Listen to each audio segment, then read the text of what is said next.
Hey guys, tonight we slip into the dim, flickering glow of a medieval street at night, where every doorway breathes smoke, every torch sways with a little too much confidence, and every shadow seems ready to lean over and whisper, "Careful, one wrong step and your cloak is a candle." You walk slowly, feeling the cobblestones under your feet, hearing the distant clatter of the hooves, and smelling the smoky tang of resin torches. The air is cool, but the flames feel too close for comfort, as in, you probably won't survive this close. People in the Middle Ages feared the dark, but honestly, the fire was worse. So before you get comfortable, take a moment to like the video and subscribe, but only if you genuinely enjoy what I do here. And tell me in the comments where you're watching from and what time it is right now. I always love seeing the night owls, the early risers, and the "it's 3:47 AM and I should be asleep" crew check-in. Now, dim the lights, maybe turn on a fan for that soft background hum, and let's ease into tonight's journey together. You walk beneath a street torch that hisses like it's personally offended by the wind. The flame lashes sideways, brushing dangerously close to the wooden eaves above. This, right here, is why medieval cities developed their very first safety rule. Don't let the night watch fall asleep. Because when they did, people woke up to the sound of roofs collapsing and entire streets blazing like a very unfortunate festival. A mainstream historical fact glows beneath the smoke. Many medieval towns actually hired men whose entire job was to walk around at night warning people to put out your lights. They didn't do it politely either. They banged sticks, rattled iron clappers, and sometimes shouted musical chants so off-key that the fire itself probably cringed. You drift past a baker's shop, the residue of flour dust still lingering in the air. After the Great Fire of London, a bit later than pure medieval, but still close enough to count in spirit, historians note that flour-filled rooms were basically large, edible bombs waiting to happen. Historians still argue whether medieval people fully understood this explosive danger, or whether they simply thought, dough is getting aggressive today. You step aside as a man hurries past holding his torch too high, something that, after enough houses burned down, led to the oddly specific rule: no uncovered flames above hand height after sundown. Think of it as the medieval version of no fireworks in the living room, but with more earnest panic behind it. A quirky tidbit from town archives says that in certain cities, overly enthusiastic torchbearers were fined not for causing fires, but for looking like someone who might. That's right. Suspiciously flamboyant torch posture was practically a crime. Imagine being written up because your elbow angle felt threatening. You turn another corner and notice a man using a lantern instead of an open torch. Metal shutters, small handles, little slits. Simple, but revolutionary. This was the safety device of the era, the medieval equivalent of seatbelts. And like seatbelts, people resisted them at first. They're too dim. They get hot. They're for cowards. And then, after yet another accidental house roast, cities began enforcing lantern-only laws within walls. Not because they were overprotective, but because they were tired of seeing their neighbourhoods resemble overcooked bread. A pair of watchmen stroll toward you, a little too cheerful for this late hour. One carries a water bucket. The other carries a long pole tipped with a hook. The fire hook, invented after one disastrous night when someone realised you could put out flames faster if you simply yanked the burning roof down before the whole block caught fire. It wasn't elegant, but medieval safety rarely was. You glance up at the sky. Clear, starry, and drier than you'd like. Town councils feared nights like this. Records show they sometimes outright banned late-night cooking on warm, windy evenings because the spirits of fire dance more freely. Historians still argue whether that line was metaphorical, or if one worried scribe was just really committed to dramatic phrasing. A sudden shout breaks the calm. A boy runs by, waving a brand new torch he definitely should not have. You see two guards immediately chase him. That's because the law in some towns literally stated, no child may carry flame unless under the watch of a responsible adult. A rule written after, well, you can probably guess how that went. Let's just say one child's adventurous streak ended with a stable lantern and a very surprised cow. As the watchmen drag the torch from the boy's hands, you feel the city exhale. Fire was an old enemy here, not an abstract fear, but a constant flickering presence, even in your dreams. You can almost picture townsfolk whispering prayers to keep the flames tame, muttering charms, or placing bowls of water by windowsills, just in case the wind misbehaves again. Funny enough, a few communities even believed that singing to your oven before bed prevented nighttime fires. Whether it worked or not is still debated, but the mental image alone is enough to make you smile. And as you continue wandering through torchlit alleys, lamps flickering like sleepy eyes, and rooftops looming close enough to touch, a simple truth settles over you. Medieval safety rules weren't born from caution, they were born from chaos. You drift forward from the smouldering nerves of those narrow streets, stepping toward the distant creak of wood over water. The air grows cooler, carrying the damp heaviness of the river, the kind that clings to your sleeves and makes everything smell faintly like wet rope and questionable life choices. The wooden planks beneath your feet shift just slightly, reminding you that medieval bridges, well, they had commitment issues. They could stand for decades, or they could collapse on a Tuesday because one goose got startled. Truly a golden age of suspense. You place your hand on the railing, if you can call it that. It's more of a polite suggestion than an actual barrier. Medieval bridges weren't known for defensive design. They were known for being the final boss of everyday errands. And after enough people fell in, cities finally said, okay, maybe we should do something about all the drowning. A mainstream historical fact drifts up like mist. Medieval bridges often doubled as shopping malls, packed with moneylenders, barbers, grocers, and the occasional enthusiastic fortune teller who insisted the river spirits had opinions about your haircut. These busy stalls turned bridges into bottlenecks, and bottlenecks turned into disasters when crowds panicked. You walk across one now, imagining the weight of dozens of wooden structures stacked atop one another. Many bridges were built on ancient foundations, rebuilt, patched, repaired, and occasionally just prayed over. Historians still argue whether medieval builders genuinely believed certain rivers didn't like too much stone, or whether that excuse was invented after yet another suspiciously wobbly arch gave way. A merchant waves at you from a small stall selling lantern oil. His booth is perched so precariously that you can't help but imagine one wrong sneeze tipping him into the water. This exact scenario, minus the sneeze, plus a runaway pig, is why some towns eventually banned heavy animals from crossing at the same time as market crowds. Pigs, apparently, were chaotic neutrals who refused to follow traffic guidelines. You hear the deep groan of wood straining under too many footsteps, a chilling reminder of one of the deadliest medieval accidents, bridge crushers. When crowds panicked, often during festivals or when someone shouted "thief," the force of dozens of bodies could collapse entire spans. Cities responded with early forms of crowd control, guards stationed at entrances, people funneled into single-file lanes, and in a few cases literal wooden traffic gates. A quirky tidbit dances along the river breeze. In a few riverside towns there was a rule stating that no more than 30 wedding guests may cross at once. Apparently too many enthusiastic newlyweds celebrating on a bridge caused structural anxiety. And honestly, the bridge had a point. You lean against the railing again, noticing burn scars etched into the wood. Fire didn't stop at the city gates. If a house on a bridge caught flame, because yes, people lived on them, the entire structure could become a floating inferno. This inspired the medieval version of common sense. Do not leave candles near the wind. A rule written only after someone very much did leave a candle near the wind, and the wind said, "Bet." Even now you hear a guard, politely, well, medieval politely, telling a man to lower his torch. Flame was the sworn enemy of bridges, but water wasn't exactly a friend either. People slipped on algae-coated planks so often that some councils required bridges to be swept daily, not for cleanliness, but because too many citizens had exited life with the grace of a falling potato. A soft splash echoes below. You glance down and see two men hauling up a fishing net. They nod politely, then immediately begin arguing.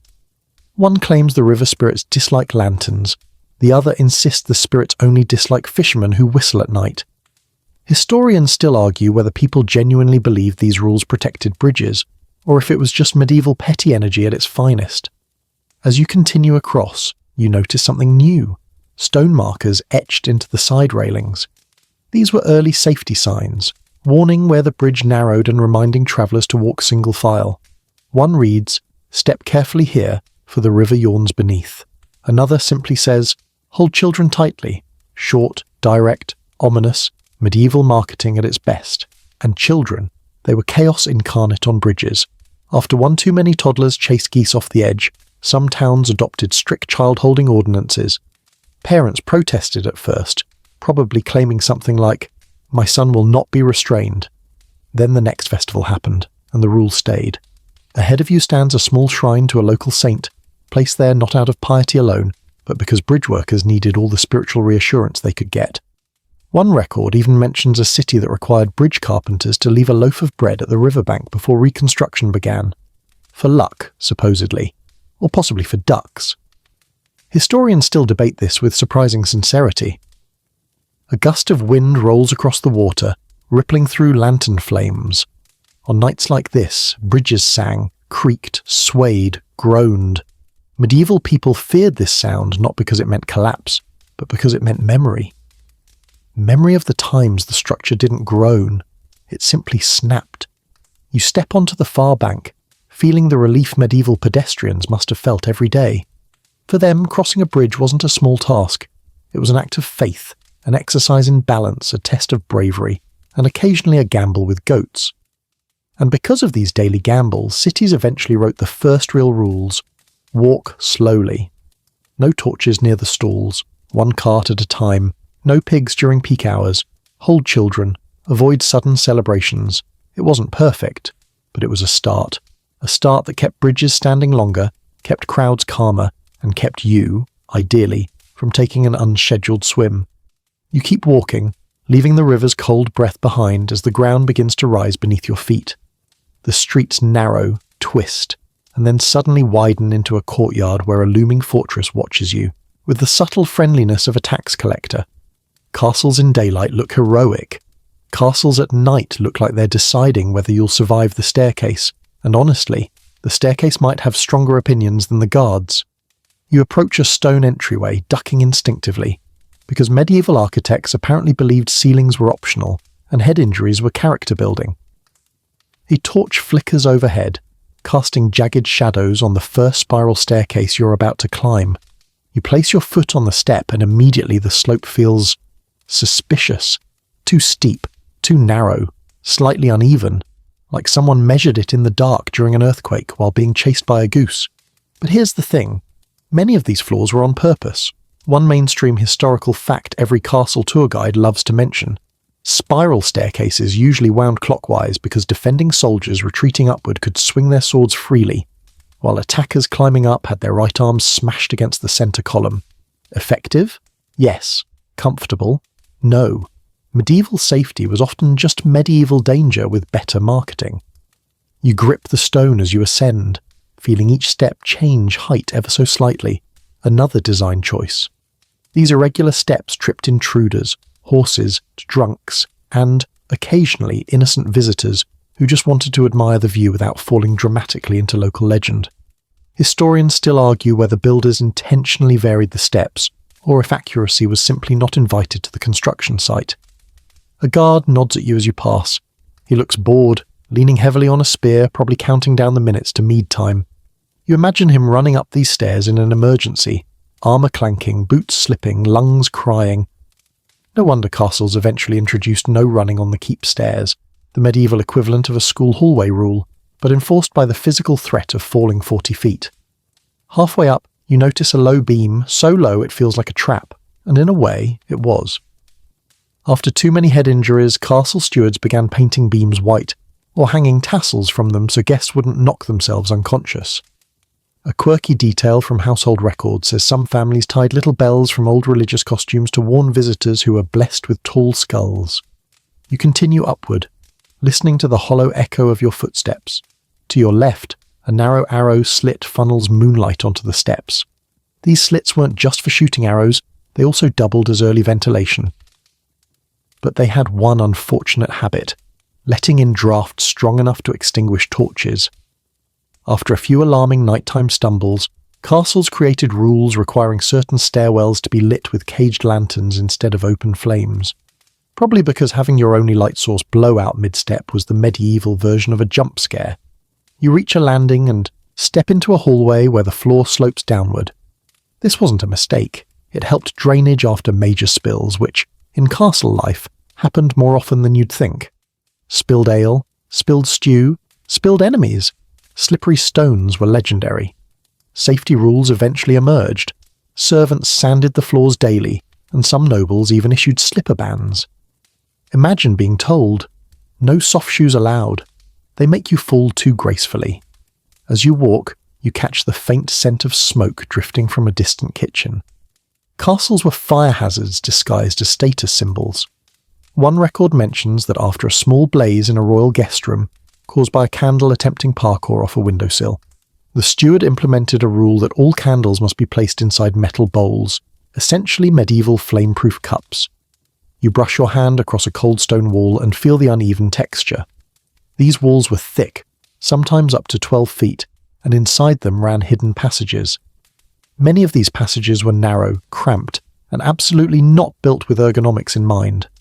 After too many guards dislocating shoulders trying to turn tight corners, some keeps mandated shoulder guards, not to block attacks, but to prevent self-inflicted injuries. Historians still argue whether this was a genuine safety innovation or just a fashion trend that got out of hand. A draft curls around your ankles as you approach a small side stair that leads to the battlements. Before you step out, you notice a wooden sign carved with simple words, "Beware the drop." Short, direct, terrifying. This was the medieval version of a caution sticker, and it existed because someone at some point took one step too many while admiring the moon. Out on the wall walk, the wind cuts sharper. You grip the railing, which barely qualifies as a railing, and glance down. It's far. Too far. No wonder castle workers eventually added parapet height regulations after a mason fell during repairs, and the entire workforce refused to continue until something changed. Workplace negotiations existed, but they were mostly just very tense conversations held several feet away from the edge. A quirky little note from one fortress claims they installed rope guidelines along the walls during winter because too many soldiers slipped. Picture a medieval conga line of safety-conscious guards shuffling along in the snow. You take in the sweeping view, mist, rooftops, glimmers of torchlight, then turn back inside, descending another staircase that seems to spiral into the earth itself. You hold the cold stone, feeling the centuries of hands that clung here before you, all of them navigating architecture that doubled as both protection and hazard.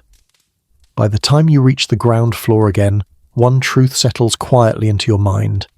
Castles didn't just defend people, they frequently endangered them, and every bruise, bump, and unexpected plummet eventually became another rule. You step out of the castle's shadow and into a wide, bustling square where the air smells like spices, sweat, cheese, and the faint promise that someone nearby is about to make a regrettable financial decision. Markets were the medieval internet. Everyone gathered here, everything happened here, and chaos was basically the mascot. And where there's chaos, there are accidents. The kind that had town councils sighing dramatically and writing new rules with ink-stained frustration. Right away, a vendor nearly bumps into you as he rushes past carrying a tray of freshly baked pastries. Steam curls into the air. The tray wobbles. He wobbles. Everyone nearby wobbles sympathetically. It's a miracle medieval markets didn't have a falling pie emergency horn. Eventually, after too many runaway food-related incidents, towns created stall spacing rules, forcing vendors to leave narrow alleys between their booths, just wide enough for a person, or occasionally a goat with opinions. A mainstream historical fact unfolds as you walk. Many medieval markets were weekly events, meaning entire populations swarmed in at once. Tens of thousands in big cities, and big crowds meant big problems. Fires, trampling, collapsing temporary structures, and one infamous event where a cart of onions overturned and caused what town records politely call an aromatic riot. You pass by a butcher who hangs cuts of meat from a wooden frame, a little too close to your head, honestly. After one particularly messy incident where a rat collapsed onto a nobleman, who fortunately had a great sense of humour and a strong stomach, the city introduced load limits on market frames. Historians still argue whether these limits were enforced or if butchers just nodded politely and continued suspending half a cow above pedestrians. Nearby, a fishmonger splashes a bucket of water onto his stall to keep things fresh. The water runs downhill, forming a puddle that looks innocent, until someone steps in it and discovers slipperiness is a universal law. Enough people fell that towns eventually issued no pouring waste during busy hours rules, which honestly feels like it should have been obvious, but medieval life was basically a long trust exercise with physics. You weave through the crowd, hearing merchants shouting prices, children running between legs, and someone loudly arguing that his apples cure melancholy. Medieval marketing was ambitious. To your left, a brightly coloured tent flaps in the wind. A cloth merchant stands beneath it, gripping one support pole as if negotiating with the weather. Tents used to collapse so frequently that rules were created requiring vendors to use weighted stones, not stakes, in crowded squares. One quirky tidbit says a town once fined a weaver because his tent collapsed in a dramatic and unnecessary fashion, which might be the best legal phrasing in history. A sudden bell clangs from the marketplace entrance. A city warden marches through, inspecting stall widths with a wooden stick. He pauses, frowns, and scolds a spice seller whose stall extends a finger's width beyond its assigned space. Why the obsession? Because narrow lanes kept crowds moving, and moving crowds were less likely to panic during emergencies. You pause near a cluster of pottery sellers. Their tables bend under the weight of fragile goods. A cracked jug rolls dangerously close to the edge. Pottery stalls were notorious hazard zones. After one cart bumped a table and sent hundreds of jugs smashing like dominoes, towns established impact-free zones, buffer spaces where carts couldn't pass. A rule written, no doubt, by someone who spent the entire evening sweeping shards. Suddenly you hear a loud whistle, a sign that someone did something very wrong. A guard gestures toward a man carrying a torch. Not allowed. Torches in markets were banned almost everywhere, not because of smoke or soot, but because, and this is a real recorded problem, people sometimes leaned over stalls to shout prices and accidentally set wool, hay, or other highly flammable optimism on fire. You move past a section selling live animals. Chickens cluck, a goat eyes you with mischief. Medieval markets often had animals roaming freely, which led to a delightful array of chaos: stolen bread, unexpected stampedes, and one famous goose who repeatedly escaped and became a local celebrity. After enough goose incidents, markets required animal pens to be reinforced. Some towns even hired animal wranglers, a job that sounds epic but mostly involved chasing pigs. You step around a large circular space at the centre of the square. This was once just an open spot, but after too many crowd crushes during performances, towns designated it as a safety hollow, a pressure release zone where people could step away from the masses. Think of it as the medieval version of a fire exit, except it was shaped like a donut. A few paces ahead, performers juggle flaming torches. The irony is not lost on you. Torches banned for merchants, allowed for entertainers, but only after strict rules were made. Keep a water barrel nearby, perform away from cloth stalls, and crucially, avoid spinning too close to people with hair that looked particularly flammable.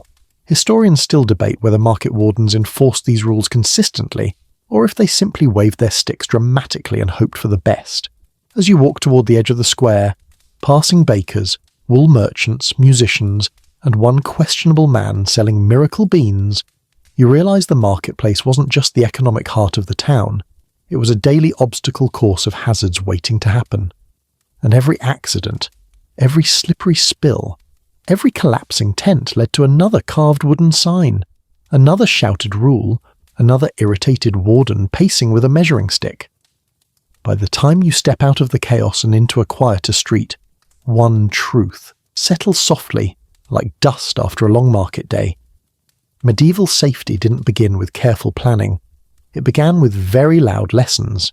You leave the noisy market behind, stepping into a quieter part of town, where the air feels cooler, heavier, and strangely damp. The ground dips slightly as you approach the public well, one of those deceptively peaceful medieval features that looked wholesome in paintings but, in real life, caused so many accidents that towns eventually treated them like mildly cursed structures. The stone rim rises waist-high, smooth from centuries of hands. You rest your palms on it, peering down into the darkness. A faint glimmer of water stares back at you like an eye at the bottom of a tunnel. Wells were lifelines, yes, but they were also medieval accident magnets, and most safety rules here were born not from wisdom, but from, oh no, not again. Right beside you hangs a wooden bucket, dented, splintered, and definitely older than the man who last patched it. Medieval buckets were notorious for breaking mid-haul. After a particularly well-documented incident where a dropped bucket startled a horse and led to a runaway cart, which led to a toppled cheese stall, a moment still lovingly called the Great Roll of 1327, councils finally enforced durable bucket standards. A mainstream historical fact, some towns even issued official town buckets to prevent accidents and to stop people from stealing the nicer ones. As you lean closer, a small wooden cover creaks under your elbow. It's a simple plank, but incredibly important. Wells originally had open tops, which meant anything could fall in. Hats, tools, rats, children, occasionally someone's dignity. After one particularly tragic season of "Why does the water taste like that?", cities began requiring well covers, a rule that sounds obvious to us but was revolutionary for medieval people who frequently trusted gravity far too much. A woman nearby hauls up a bucket, muscles straining. The rope squeaks ominously. Medieval ropes often frayed, snapped, or tangled, and there was a superstition that if a rope broke while drawing water, it meant the village was due for misfortune. Historians still argue whether this belief started from genuine fear or from one unlucky villager who refused to accept he simply bought cheap rope. You watch as she pours the water into a jug, carefully avoiding the puddle forming around her feet. Wells were constantly surrounded by mud that turned into ice in winter. A quirky tidbit. In some northern towns, people sprinkled ashes around well platforms to prevent slipping. This worked surprisingly well, until someone used ash mixed with grease and created the medieval version of an ice rink. You hear a shout. A young boy tries to climb the well's edge to peer inside, and two adults instantly pull him back. It's not overprotective parenting, it's survival instinct. Records show enough children fell into wells that towns created their first child distance rules, specifying how close little ones could stand. And if you're wondering whether children respected these boundaries, absolutely not. You walk around the circular stone structure, noticing carved grooves in the rim. These weren't decoration, they were created by hauling ropes grinding the stone away over generations, and when the grooves got deep enough, buckets tipped unpredictably. Cue more accidents. Eventually, maintenance crews smoothed the stone or reinforced it with metal bands. Practical and less likely to turn water fetching into slapstick comedy. A man carrying two heavy buckets on a yoke passes by, water sloshing with every step. These carriers had their own safety challenges. In crowded towns, people were knocked over so often by shoulder yokes that some cities passed laws requiring carriers to shout warnings like, "Water coming through." Think of it as medieval reverse backing up alarms. You step toward a second well, this one fenced off with a wooden frame. It looks sturdier, newer, and far less haunted by accidents. The fence is a later rule, added after towns realized people casually leaned over wells like they were scenic viewpoints instead of bottomless pits. One town record describes an elderly man who leaned in to retrieve an apple and ended up needing 3 neighbours and a ladder to escape. After that, the council held a meeting titled, "We Need a Barrier, Immediately." You notice a stack of smooth stones at the base, arranged neatly. They mark the distance from the well to the nearest home. After several homes leaned dangerously due to unstable soil softened by constant water spills, builders created well setback rules, basic urban zoning centuries before zoning existed. As you continue observing, you hear 2 women debating something in hushed tones. One insists the well water is blessed today. The other says it tastes strange and demands the bucket be cleaned. Medieval communities often linked water taste to supernatural moods, but the real reason? Debris, contamination, and sometimes small creatures making uninvited visits. Historians still argue whether the famous frog flood, where dozens of frogs were found in a town well, was caused by environmental conditions or simply one frog with a talent for persuasion. You crouch down, dipping your fingers into a small runoff channel. Many wells were built with drainage gutters to direct excess water away, an early safety feature added after too many muddy slips.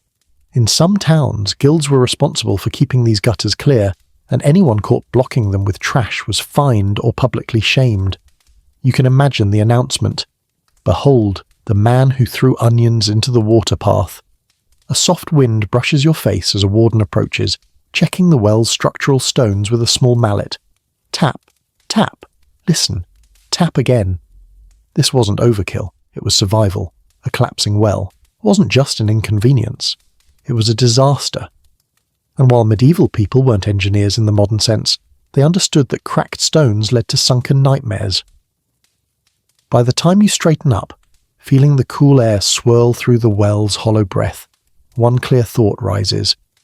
Medieval wells weren't just sources of water, they were sources of rules, born from every fall, spill, and unexpected amphibian situation that life delivered. You continue down the lane until the buildings grow shorter, the roofs tilt inward, and the air fills with the unmistakable perfume of roasted meat, spilled ale, damp wood, and decisions people definitely won't remember in the morning. You've stepped into the tavern district, where medieval joy, gossip, music, and catastrophic accidents all mingled in one smoky, chaotic embrace. Taverns look cozy from a distance, glowing with warm candlelight and laughter spilling out the door. Up close, you notice the beams blackened from decades of smoke, thatched roofs practically begging to catch fire, and lanterns swinging with a confidence they absolutely haven't earned. Taverns were the beating social hearts of medieval towns, and also some of the most dangerous buildings, which is why so many safety rules quietly sprouted from their mishaps. You push open a heavy wooden door, greeted instantly by chatter and the clink of mugs. A wave of warm air rushes out, so warm it feels like the room itself is exhaling ale. You spot a long hearth, dominating one side of the tavern. Flames dance high, too high, and a few sparks leap joyfully onto the floorboards. A tavern maid calmly sweeps them back like she's playing a game with fire, which, to be fair, she kind of is. A mainstream historical fact rises from the smoky rafters. Taverns were one of the leading sources of urban fires, which is why many towns implemented curfews that weren't about crime. They were about preventing drunk villagers from setting half the town ablaze. After one tavern blaze so large it was described in chronicles as the night the moon burned, councils began enforcing rules like no drinking after the 9th bell and mandatory dampening of hearths before closing.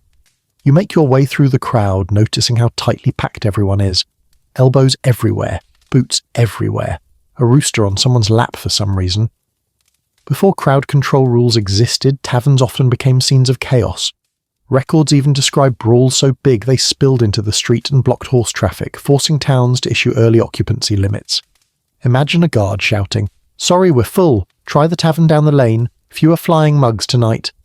A wooden beam overhead creaks deeply, drawing your eyes upward. You see bundled herbs hanging from ceiling rafters, not for decoration, but to test fire danger.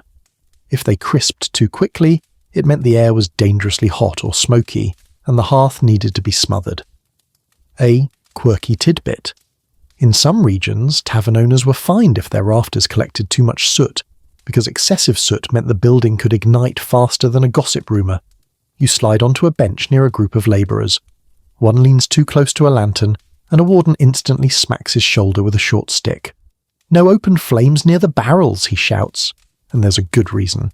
Taverns stored ale in wooden casks sealed with pitch that caught fire with unsettling enthusiasm.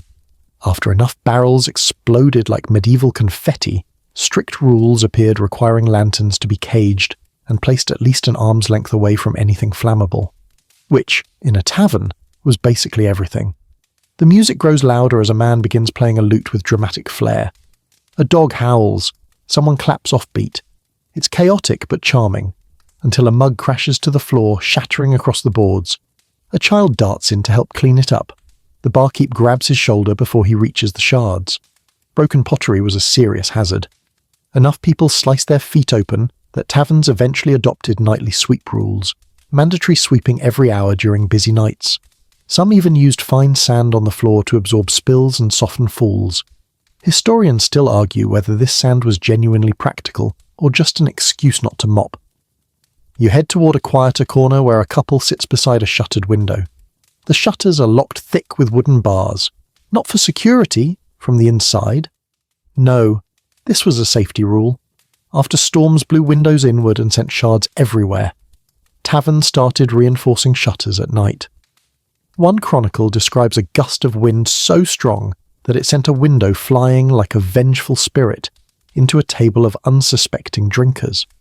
Safety bars appeared immediately afterward. A server brushes past carrying a tray of steaming stew. She moves carefully, tilting the bowl away from passers-by. This wasn't courtesy, it was regulation. After too many scalded guest incidents, taverns enforced rules about handling hot food. Some even required servers to announce "hot bowl" when stepping through crowds. Medieval Osher would be proud. Near the back wall, you notice a thick rope coiled neatly on a hook. It's connected to a heavy bucket outside. A fire prevention rule. Taverns above a certain size had to keep water on hand, ready to douse sparks or embers. Some cities even inspected taverns at random to ensure compliance. Tavern owners dreaded these visits more than tax collectors. A sudden cheer erupts as someone wins a dice game, knocking over 2 mugs in celebration. The spilled ale spreads quickly, soaking through the floorboards. In some older taverns, spilled drinks seeped through cracks and pooled beneath the boards, creating a horrifyingly flammable underfloor cocktail. After one tavern burst into flames from the feet up, flooring rules demanded tighter planks and periodic cleaning beneath the deck. You watch as the crowd ebbs and flows, laughter crashing against the walls like waves. A warden posts himself by the door, counting heads, ensuring no one carries a lit torch inside. Yes, that used to happen. Yes, it ended exactly how you think. And as you finally step back outside into the cool night, the tavern's warmth still clinging to your clothes, you realize something delightful and mildly alarming. Every comforting glow inside those walls came from centuries of trial, error, and we really need a new rule for that. You wander away from the tavern glow, letting the night air cool your skin as the street shifts from laughter to the rhythmic hammering of metal. A dull, heavy clank echoes through the alley, followed by a burst of sparks that sizzle and drift like tiny fireflies with questionable intentions. You've stepped into the working belly of the medieval town, the workshops district, where smiths, potters, coopers, weavers, and tanners all carved out their daily survival, one blister, burn, or odd smell at a time. The first workshop you pass is a blacksmith's forge. The doorway radiates so much heat you feel like your eyebrows are considering early retirement. Inside, a smith raises his hammer and brings it down with such force the entire room trembles. People romanticize blacksmithing today, imagining heroic silhouettes and noble sparks. But in reality, it was basically doing CrossFit inside a volcano.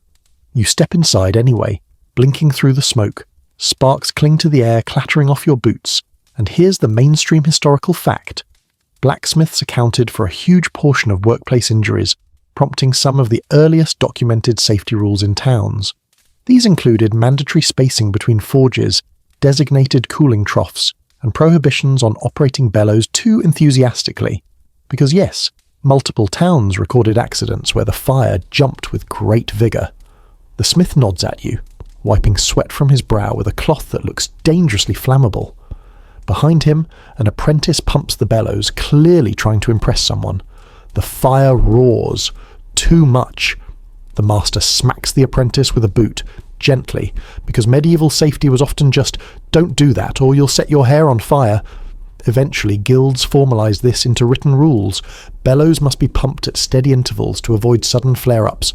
You step back out, lungs grateful for the fresh air, only to be met with a smell so strong it startles your soul.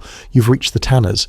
Medieval tanning combined rotting hides, animal fats, smoke, and a special ingredient you don't want to think about before bed.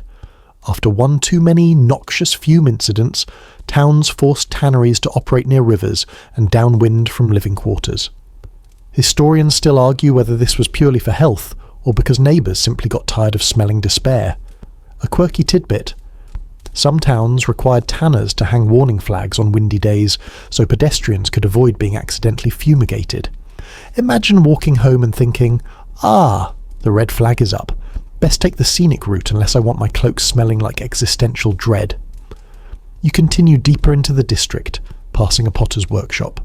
Inside, shelves of clay bowls line the walls. A boy shapes a pot on a kick wheel, spinning it too fast. The pot warps, collapses, then flies off the wheel, narrowly missing you as it shatters against a barrel. This, right here, is why guilds eventually imposed speed limits on potters' wheels. Not a joke.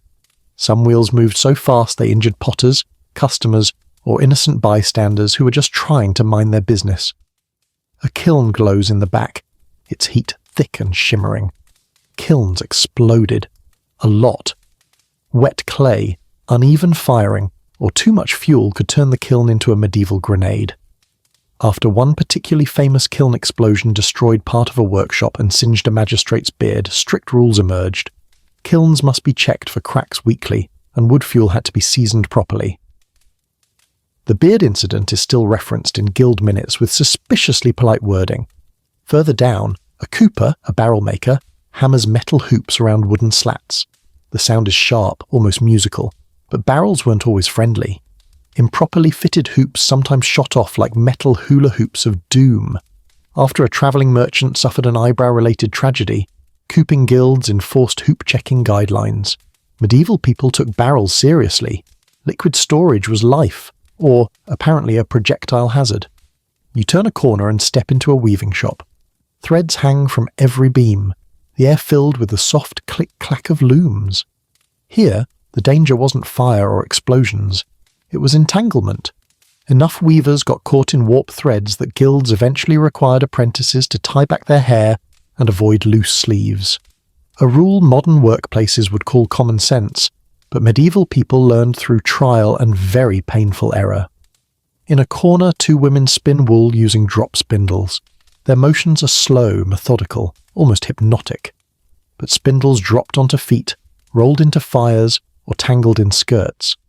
Some towns even banned spinning on crowded market days to reduce the number of spindle incidents, which sounds mild until you remember spindles were sharpened wooden sticks spinning at high speed, basically medieval Beyblades. You pass by a woodworker's shop where sawdust floats through the air like lazy snow. A carpenter coughs loudly, waving the dust aside. In later centuries, dust inhalation became recognized as a health risk. But even in medieval times, people knew breathing too much sawdust made you weep air. Guilds responded by adding window requirements for workshops. Not for fresh air, mind you, just to let in more light so workers could see the saw before it sawed them. Another hammer rings out from the far corner of the district. You follow the sound to the metalworkers area, where molten metal glows bright orange in open crucibles. You watch a worker pour liquid bronze into a mould, holding the heavy ladle with a grip that suggests he deeply regrets his career choices, and with good reason. Molten metal splashed often enough that guilds mandated foot coverings thicker than regular shoes. Historians still debate whether workers actually followed this rule or simply told inspectors whatever they wanted to hear. You notice a wooden sign nailed to a post: "Do not cool tools in the public trough." This rule emerged after blacksmiths repeatedly plunged hot tools into shared water troughs, startling horses, dogs, children, and occasionally baptizing unsuspecting passers-by in a wave of boiling steam. By the time you leave the workshops behind, the hammering fading, the smoke thinning, the smells mercifully dissipating, you feel like you've walked through the birthplace of 1,000 safety codes. Because here, among these calloused hands and clattering tools, it becomes clear, medieval workshops didn't invent safety. They invented the reason safety needed to exist. You walk farther from the workshops until the rhythmic hammering fades, replaced by a deep, thunderous rumble that vibrates through the ground itself. It's not horses, not carts.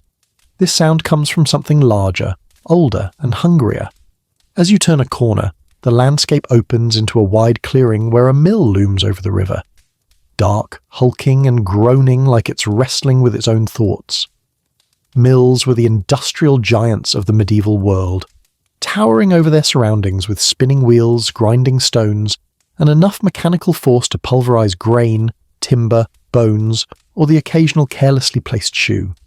People relied on mills every day. They also feared them. You can feel why as the water wheel churns, sending cold spray into the air like the mill is spitting warnings. You step inside and instantly the air grows thick with flour dust. Soft, powdery, almost dreamy, but also surprisingly explosive. That's the unsettling truth behind one mainstream historical fact. Medieval grain mills were so prone to dust explosions that many towns treated them like controlled hazards. All it took was a single spark, a lantern placed too close to the stones, or, recorded in one extremely judgmental chronicle, a careless man scratching his knife against the wheel, to ignite an entire mill. You blink through the haze, wooden beams creak, grinding stones rumble like thunder trapped in a box. A miller, dusted white from head to toe, nods at you, looking both focused and mildly annoyed by life. Millers often worked alone in these massive rooms, surrounded by moving gears and belts. After too many workers lost fingers, hands, or hopes, early safety regulations emerged. Millers had to tie back sleeves, fasten belts, and remove jewellery. Essentially the medieval version of please stop wearing loose clothing near the murder gears. You follow a staircase that seems to tilt at an angle not sanctioned by geometry. It leads to the upper floor, where the grain chute thunders like a waterfall. Grain pours down in relentless streams, filling the air with static and dust. Enough mill workers suffocated in airborne flour that gilds mandated ventilation slats in mill walls. Historians still argue whether these slats originated from engineering insight or from some miller one day realizing, yes, I do need air to live. A strange clacking sound draws your attention. A gear turns unevenly, teeth clicking sharply. Mills didn't just grind things, they also broke, often and unpredictably. In one quirky recorded incident, a mill in France threw a grinding stone through the roof after a build-up of kinetic energy. The stone flew into a nearby cabbage field, terrifying a farmer and inspiring the rule: stone wheels must be inspected weekly for cracks. You imagine the council meeting where someone quietly admitted that flying stones were bad for morale. Lower down, the mill stream roars, pushing the water wheel with relentless force. Too much force. Flood seasons often snapped water wheels clean off their axles and hurled them downstream. After one wheel knocked over a fisherman's hut, no injuries, just extreme confusion, towns required mills to install overflow channels to divert water during storms. You edge around a rotating shaft, keeping your distance. Medieval shafts didn't come with guards or protective casings.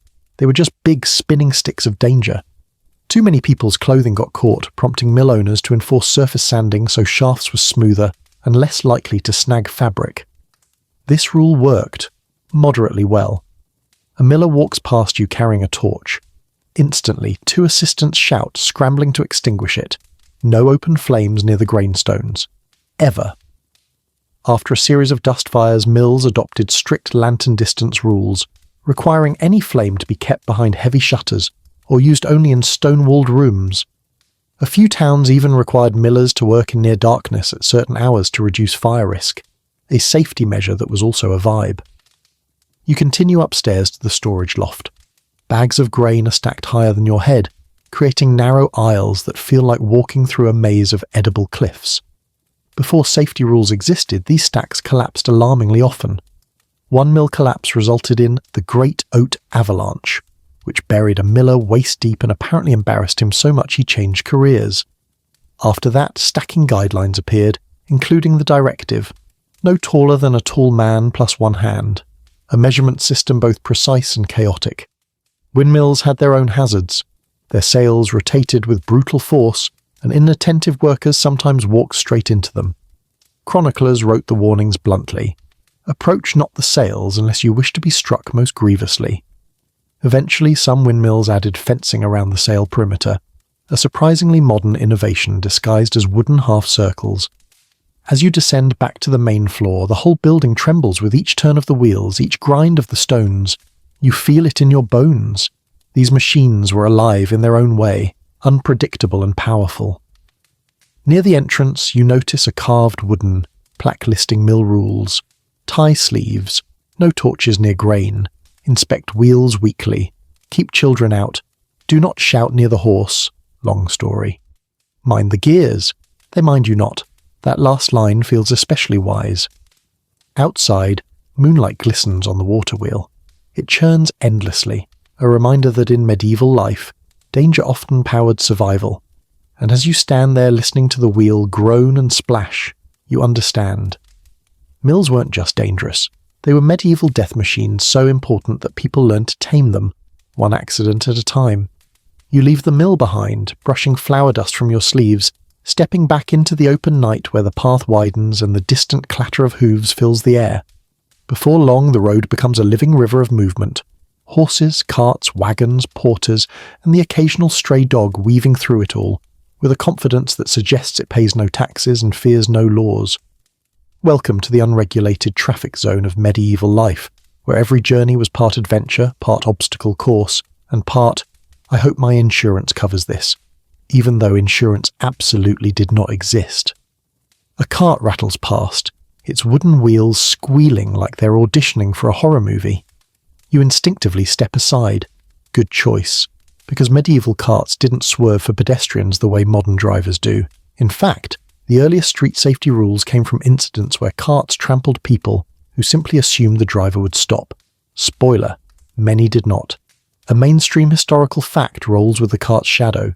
Medieval towns eventually implemented speed limits, not measured in miles per hour, but in commands like no trotting within the walls or walk your horse after sunset.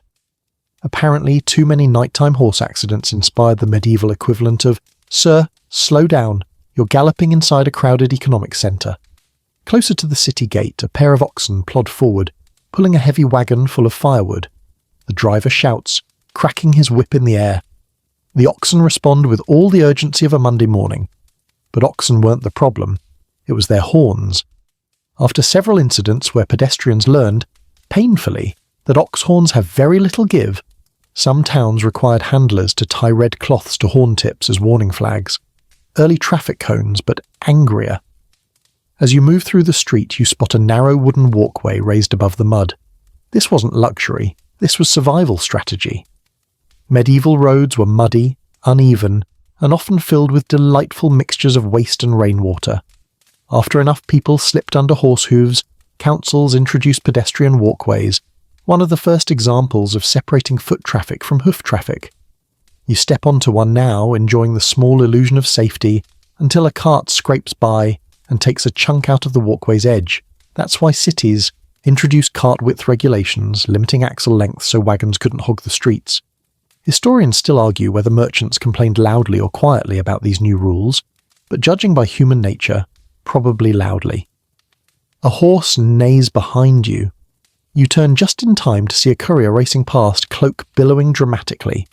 Messengers often rode dangerously fast through towns, leading to injuries, broken stalls, and at least one very offended goose. Eventually, councils imposed special courier lanes, or at least areas where riders had to dismount. Not because the councils hated speed, but because angry residents kept filing complaints that messengers were reckless, swift, and far too smug. A quirky tidbit floats by. In some cities, bells were hung at street corners, and cart drivers had to ring them before turning, especially in foggy weather. Why? Because medieval streets turned sharply, and many pedestrians discovered, sometimes painfully, that carts do not corner gently. Another cart approaches loaded with barrels. The driver shouts, "Make way!" and that's your cue to step off the walkway. Right as you do, the cart hits a rock, jerks sideways, and one barrel wobbles dangerously. Barrels falling from carts became such a common hazard that towns required drivers to secure goods with ropes. Before that rule existed, people treated falling cargo as a sign from the gods, or a sign that the driver was having a bad day. You follow the street as it narrows between houses, where shadows gather and footsteps echo. A lantern hangs from a pole overhead, its glow revealing the worn grooves carved into the road by centuries of wheels. These deep tracks created another hazard. Wheels could get stuck and tip the cart sideways. After one noblewoman's carriage toppled so dramatically it inspired street gossip for a year, engineers, well, medieval engineers, recommended annual road levelling, especially near gates and market lanes. Ahead, a horse suddenly rears, startled by a barking dog. The rider clings to the reins while pedestrians scatter. This kind of chaos led to one surprisingly modern rule: leash laws for dogs near main roads, not for public order, just to keep horses from panicking. Medieval people had their priorities straight. You watch as a warden approaches carrying a long staff with a hooked end. This was the cart puller, a medieval traffic enforcer whose job was to grab misbehaving carts by the axle and yank them back into line. Imagine a tow truck, but angrier and made of wood. The warden points at a nearby driver whose cart is blocking the entire road. The driver shrugs. Classic. After too many stubborn disputes at choke points, towns introduced one-way street rules, but only in the narrowest lanes. These were marked by wooden arrows, or, in one town's case, angry paintings of horses facing the correct direction. You continue onward as the street opens into a larger square. Here, hitching posts line the sides spaced apart intentionally. Early on, people tied horses anywhere. Trees, stalls, door handles, resulting in accidents where horses broke free and sprinted wildly through town. So cities created designated areas, often monitored by stable boys who earned coins keeping horses from reenacting escape scenes. The clatter of hooves, the rumble of wheels, the mix of animal smells and human chatter, none of it ever truly stopped. Traffic was constant, unpredictable, alive, and every bump, spill, trampling collision and unsupervised goose incident shaped new rules. As you step aside to avoid yet another cart, one thought rings true. You slip away from the busy road and into a quieter part of town where stone towers rise above you like silent watchers. The bells have long since struck night, and yet the doors of a grand church stand partly open, lantern light spilling onto the steps in a soft, trembling glow. You step inside, expecting peace, and you get it. But you also get something else, the unmistakable hum of danger that comes from a building designed with beauty in mind and safety as an afterthought. Churches were the beating hearts of medieval communities, but they were also giant, echoing hazard chambers, full of high ceilings, tall candles, heavy bells, crowded services, and architectural decisions that clearly did not involve a second round of testing. Which is exactly why many medieval safety rules were coined inside these sacred walls. You move down the nave, your footsteps echo like you're walking across a giant musical instrument that hasn't been tuned since last Lent. Above you hangs an enormous chandelier, iron, circular, spiked like a crown. Beautiful, yes, but also held up by a single rope that looks older than breakfast. Too many chandeliers fell during packed services, inspiring rules about inspecting ceiling chains weekly. Historians still argue whether the inspections actually happened, or if wardens merely poked the rope and said, "Seems sturdy enough." To your right, a cluster of worshippers light candles in a side chapel. The air shimmers with heat, the flames dancing dangerously close to wall tapestries. Churches burned so often that one mainstream historical fact emerged. Many towns banned large tapestries or curtains behind altars because they had a habit of igniting during feast days when enthusiasm and candle usage was high. You edge closer to a pillar and notice a scorch mark creeping upward like a ghostly handprint. One priest, annoyed at repeated fire incidents, famously wrote in his diary that the faithful worship God with passion, but handle candles as if they wish to meet him immediately. This quote alone inspired half a dozen safety rules across several parishes. You continue walking, entering the transept. Moonlight pours through stained glass windows, bathing you in colours. But the beauty comes with its own risks. Stained glass was fragile and expensive, and people used to press against it during crowded celebrations. After a window shattered onto a festival procession, spilling coloured shards like rainbow daggers, churches introduced no-leaning rules, enforced by ushers who stood guard like medieval mall cops. A choir of monks practices near the apse. Their voices rise, heavenly and calm, but behind them you notice a ladder leading to the bell tower. A bell rope hangs through the floor, swaying slightly. Bells were magnificent, but the process of ringing them was hazardous. Ringers were yanked into the air, slammed into beams, flung into walls, or dropped when the rope jerked unexpectedly. These mishaps inspired the famous rule, never ring alone. The idea was simple. If you survived, someone would be there to congratulate you. If you didn't, someone would be there to unwedge you from the rafters. You step into the bell tower itself, climbing narrow steps that feel more like suggestions than architecture. They spiral upward with barely enough room for your shoulders. A draught whistles through the slats, carrying the scent of old wood and pigeon feathers. A quirky tidbit. Some towns installed pigeon spikes not for cleanliness, but because startled birds caused several near-fatal slips on tower steps. It turns out monks did not appreciate surprise attacks from above. At the top, you reach the bells. They loom overhead, suspended from thick beams. You can almost feel the weight of them in your bones. Bell collapses were terrifyingly common. Wood weakened over time, metal stressed under repeated tolls. After one bell crashed during Sunday Mass, churches mandated annual beam inspections. Not perfect, but better than hoping gravity took the day off. You descend again, passing through a narrow hallway that leads to the crypt. Here, candles burn low, illuminating stone arches. The air smells like earth and incense. Crypts weren't usually dangerous unless you counted slippery floors. Moisture accumulated so often that priests sprinkled sand on the stones before services, After too many monks performed involuntary interpretive dance moves while carrying relics, councils required anti-slip mats made of woven reeds. Back in the main hall you find the pews, simple wooden benches, grounded, right? Except they weren't fixed to the floor in many churches. During large festivals, enthusiastic crowds surged forward, tipping pews like dominoes. Eventually, parishes bolted them down or replaced loose benches with sturdier ones. Only after enough noblemen filed complaints that the benches misbehave during moments of joy. You take a seat listening to the soft creak beneath you. Up ahead, a priest extinguishes a row of candles with a metal snuffer, another safety rule born from too many priests accidentally blowing hot wax into their own faces. Blowing candles was outlawed inside some churches, snuffers only. Practical, elegant, less facial trauma. A procession begins. People enter with lanterns, singing in calm voices. But they walk carefully, because after a tragic candle spill during a major feast, many churches developed aisle-width rules ensuring enough room for two people to pass without their flames colliding into instant disaster. You step back outside into the night, the church doors closing gently behind you. The bells settle, the candles dim, the world softens, and as you move on, one quiet truth follows you like a shadow. You leave the calm gravity of the church behind and follow a narrow path that winds toward the smell of something warm, smoky, and slightly burnt. The universal scent of medieval kitchens doing their best. Whether in castles, cottages, or taverns, medieval kitchens were the original controlled disasters. Open flames, boiling cauldrons, sharp tools, slippery floors, and cooks who often worked half asleep before dawn. It's no surprise that many safety rules were born between pots and pans. You step into a castle kitchen first.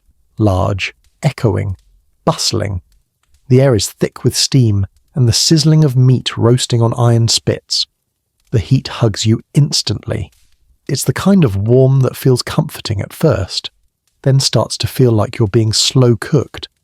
And it's here that one mainstream historical fact hits you. Medieval kitchens caused more fires than almost any other part of a household, including the roof, the workshop, and the random torch accident outside the privy. A cook rushes past you carrying a tray of bread loaves, balancing them like a tightrope walker. She yells, "Hot stones!" a warning that became a kind of official rule in many estates. After one too many scalding incidents involving silent cooks and unaware servants, some stewards required all staff to call out hazards aloud. Medieval verbal OSHA, but with more bread. The central hearth roars at the heart of the room. Flames rise high, too high, and lick the underside of a wooden beam that's been darkened by years of soot. This exact scenario is why castles eventually installed stone or metal hoods above their hearths.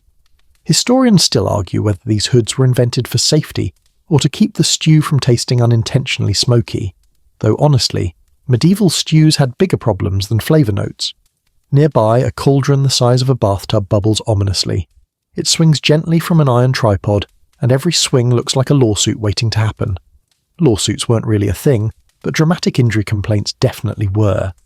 Enough people got splashed by boiling broth that kitchens developed the rule: never leave a cauldron unattended.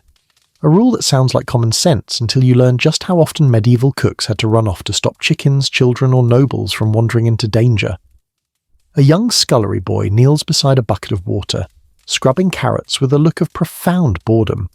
Behind him, someone dumps a ladle full of greasy liquid onto the floor.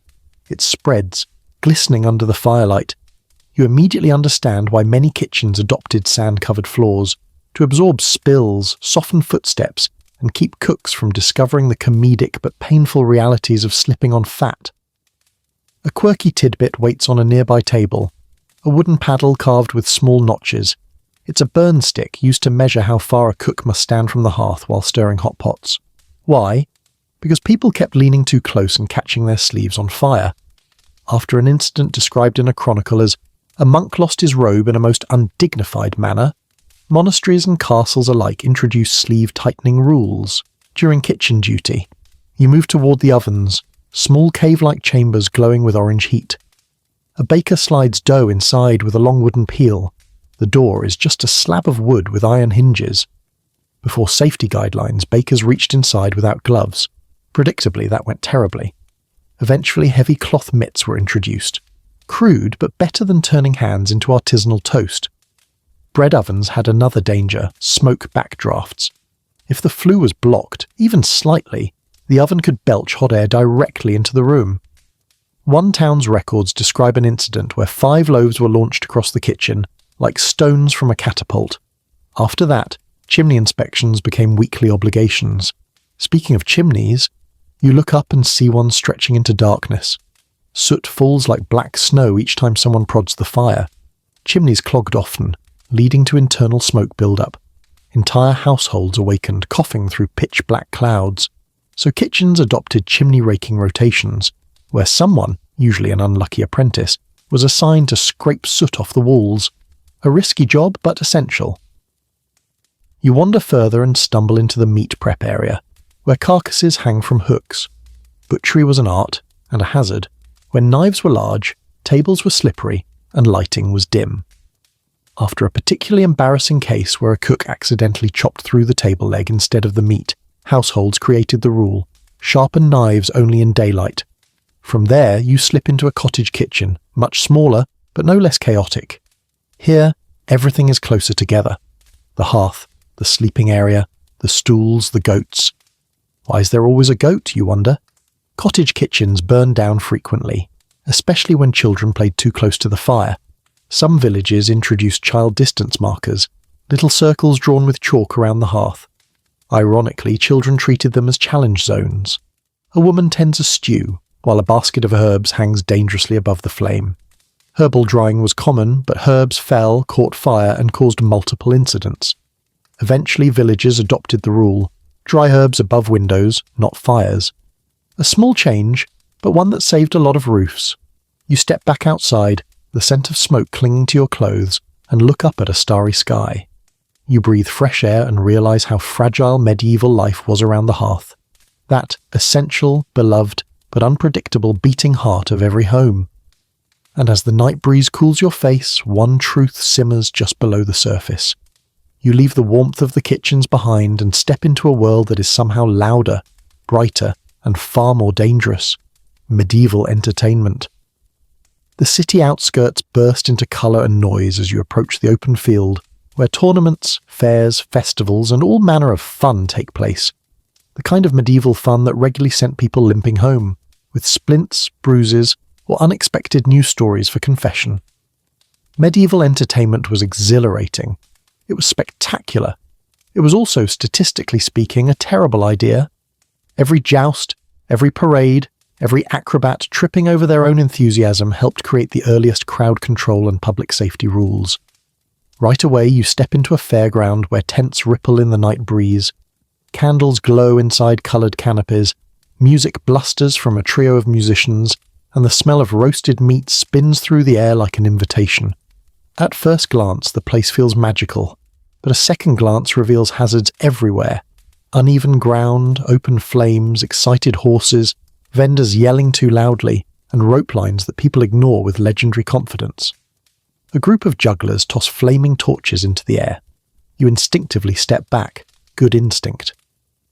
Before rules were introduced, jugglers often performed too close to the crowd, which led to an infamous incident in which a torch smacked a nobleman's hat straight into a roast boar display. After that, fairs created performance perimeter rules.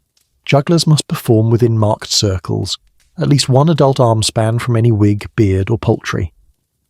A mainstream historical fact dances by. Tournaments were notorious for injuries, even among knights wearing full armour.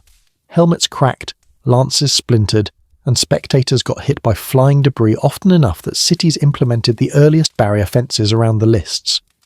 Before that, crowds stood dangerously, spectacularly, close to the action, confident that chivalry would protect them. It did not. You move closer to the jousting area, where wooden railings, fresh, sturdy, reinforced, mark the boundaries. Horses stamp and snort, their breath like small clouds in the night air. Knights adjust their armour, which looks impressive until you remember that the armour standards themselves were born from tragedy. After a famous champion died when a poorly fitted helm twisted during impact, tournament masters began requiring pre-fight armour inspections. Knights hated it. The public loved it. Armor safety became its own ritual. Nearby, a mock sword-fighting display begins. Performers swing blunt weapons, clashing dramatically, but blunt didn't always mean safe. After too many actors cracked knuckles or skulls with reheated enthusiasm, guilds created weapons check rules, requiring performers to show their gear to officials before going on stage. Historians still argue whether these checks actually prevented accidents or simply gave people something to blame when things inevitably went sideways. A fire eater swallows a ribbon of flame, drawing gasps. He bows theatrically, then immediately rinses his mouth in a bucket of water. This isn't flair, it's regulation. After several performers ignited their own beards or accidentally inhaled ash, festival organisers required nearby water buckets and limited the type of oils fire eaters could use, a rule that surprisingly saved more eyebrows than lives. You walk toward the games area, where archers shoot arrows at painted wooden targets. A wooden sign reads, "Stand behind the rope, seriously." This sign exists because people did not stand behind the rope. Individuals wandered too close, children darted near arrows, and one wandering goat disrupted a competition so thoroughly that archery contests moved behind double barriers. Sometimes progress is born from goat-related chaos. A quirky tidbit waits at the edge of the field. Some festivals employed shouters, people whose entire job was to yell safety instructions at spectators. "Move back! Do not touch the weapons. Stop climbing that barrel." They were medieval crowd safety officers, and judging by their frantic expressions, they earned every coin. You weave through tents filled with trinkets, charms, and snacks. A candle maker demonstrates dipping wax over an open flame. Dangerous, yes, but also mesmerizing. After a fairground tent once caught fire from a windblown spark, cities created rules requiring sand buckets, flame guards, and spacing between tents. The spacing rule came only after a series of tents collapsed like medieval dominoes at a windy spring event. As you continue, you hear the pounding of drums growing louder. A parade marches through the center of the fair. Dancers sway, musicians play, acrobats flip. Amazing, but chaotic. Parades often resulted in crushes or trampling, so organizers introduced lane ropes, guiding crowds into orderly lines. A simple rule, and beautifully effective, until people ignored it, which they often did. Eventually you reach the animal display area. Horses, falcons, and even bears tug at chains or leather leads. One bear sits there looking extremely done with life. Animal acts caused countless accidents, prompting the introduction of two-handler rules, so at least 2 trained workers had to hold any animal larger than your average pessimistic cow. Further ahead, near a bonfire pit, someone performs a dancing act with long ribbons. Children circle too close. A nearby warden intervenes. Wardens always intervened, and gently ushers them back. Fires were the heart of nighttime fairs. They were also the #1 cause of festival-ending catastrophes, which is why most towns required water troughs, fire spacing, and early extinguishing rituals. As you step back from the noise, you realize something funny. Medieval people adored entertainment that could absolutely injure them. It was part of the thrill. But over time, after enough dramatic mishaps, broken fences, flying lances, and overly curious goats, they learned to orchestrate the chaos with rules. And as you walk away from the fairground glow, now just a warm smear of light behind you, it becomes beautifully clear. You follow the fading music of the fair until the ground beneath your feet turns firmer, flatter, and strangely rhythmic, like the earth itself is humming. Ahead, the trees part, revealing a wide, sloping stretch of shoreline where torches flicker along the water's edge. The night smells of brine, damp rope, and wet wood. Waves lap against the docks with a slow, steady heartbeat. You've reached the medieval shipyards, places of great ambition, endless labour, and more accidents than anyone dared write down in full detail. You step onto a wooden platform, feeling it sway under your weight. Buildings creak, ropes groan, and massive hulls loom above like sleeping beasts. Shipyards were marvels of engineering, but they were also notorious danger zones. A single misjudged cut could topple a beam. A single spark could set tar, pitch, and planks ablaze. Which is why many medieval safety rules were born right here, next to water that was both saviour and witness. Workers haul ropes over their shoulders, moving in synchronized steps. One shouts, "Heave!" and the rope tightens with a sound like a giant's bowstring. A ship slides slowly toward the water. Launches were spectacular to watch, and absolutely terrifying. In fact, a mainstream historical fact is that medieval ship launches often caused injuries, sometimes even fatalities, when hulls slid too quickly or veered off their intended track. After one hull crushed an entire supply shed, councils created rules requiring clear launch lanes. No structures, no barrels, no lingering workers. Nearby, coopers hammer metal hoops onto barrels meant for the ship's storage deck. Their work area is littered with tools, wood chips, and the occasional misplaced hammer. A shipwright steps carefully among them, wisely. Enough workers tripped on scattered tools that guilds eventually created designated tool baskets, which had to be kept within one arm's length of the worker's shadow. A poetic rule that basically meant, please stop stepping on axes. You wander toward the tar pits where pitch boils in dark, glossy cauldrons. Steam rises into the air, thick with the smell of resin. Boiling pitch was essential for waterproofing hulls, but it was also incredibly dangerous. One splash, and you'd carry the scar forever. After several catastrophic spills, shipyards enforced the rule that only 2 people could stir pitch at a time, and both had to wear thick leather aprons. Historians still argue whether the aprons were effective or simply symbolic hope sewn into cowhide. A quirky tidbit emerges from the shadows. Some shipyards feared pitch spirits, imagined entities that caused accidental fires. Workers whispered about them while adding sand or ash around the pots, believing it kept the spirits calm. Whether superstition or genuine safety practice, the result was effective. Fewer sparks found footholds on bare wood. You continue along the docks where fishing boats bob gently. Sailmakers sit on the planks, stitching long sheets of canvas under flickering lanterns. Their tools are sharp hooks shaped like curved needles. Enough sailors accidentally stepped on them that towns introduced a hook curfew, requiring sailmakers to store all hooks in leather sheaths before dusk. A team of workers nearby raises a mast using pulleys and manpower alone. The mast tilts, wobbles, then rights itself. Your heart does a quiet somersault. Medieval ship masts were lifted by hand, by rope, and by hope. After too many slipped and crashed onto the deck, or onto someone's head, shipyards adopted rules requiring 4 groundmen, one at each corner, to stabilize the mast during lifting. Safety by symmetry. You continue down the pier to the water's edge. Here, a group of sailors repairs nets under moonlight. Their fingers move quickly, but one slips and catches himself, just before tumbling into the water. Falling into the harbour at night was deadly. Cold, dark, and full of hidden debris. So ports created night-watching crews, workers paid to haul people out with long-hooked poles. Early lifeguards, but with less swimming and more dramatic yanking. Nearby, you notice bundles of wood tied neatly in stacks. After a famous shipyard fire that burned through half the waterfront, strict rules prohibited storing timber too close to boiling pitch. Wood had to be stacked in rows spaced wide enough for 2 men to pass, so that if a fire broke out, workers could run, haul water, or flee with their eyebrows intact. A loud crack snaps the air. You whip around just as a thick rope frays a little under strain.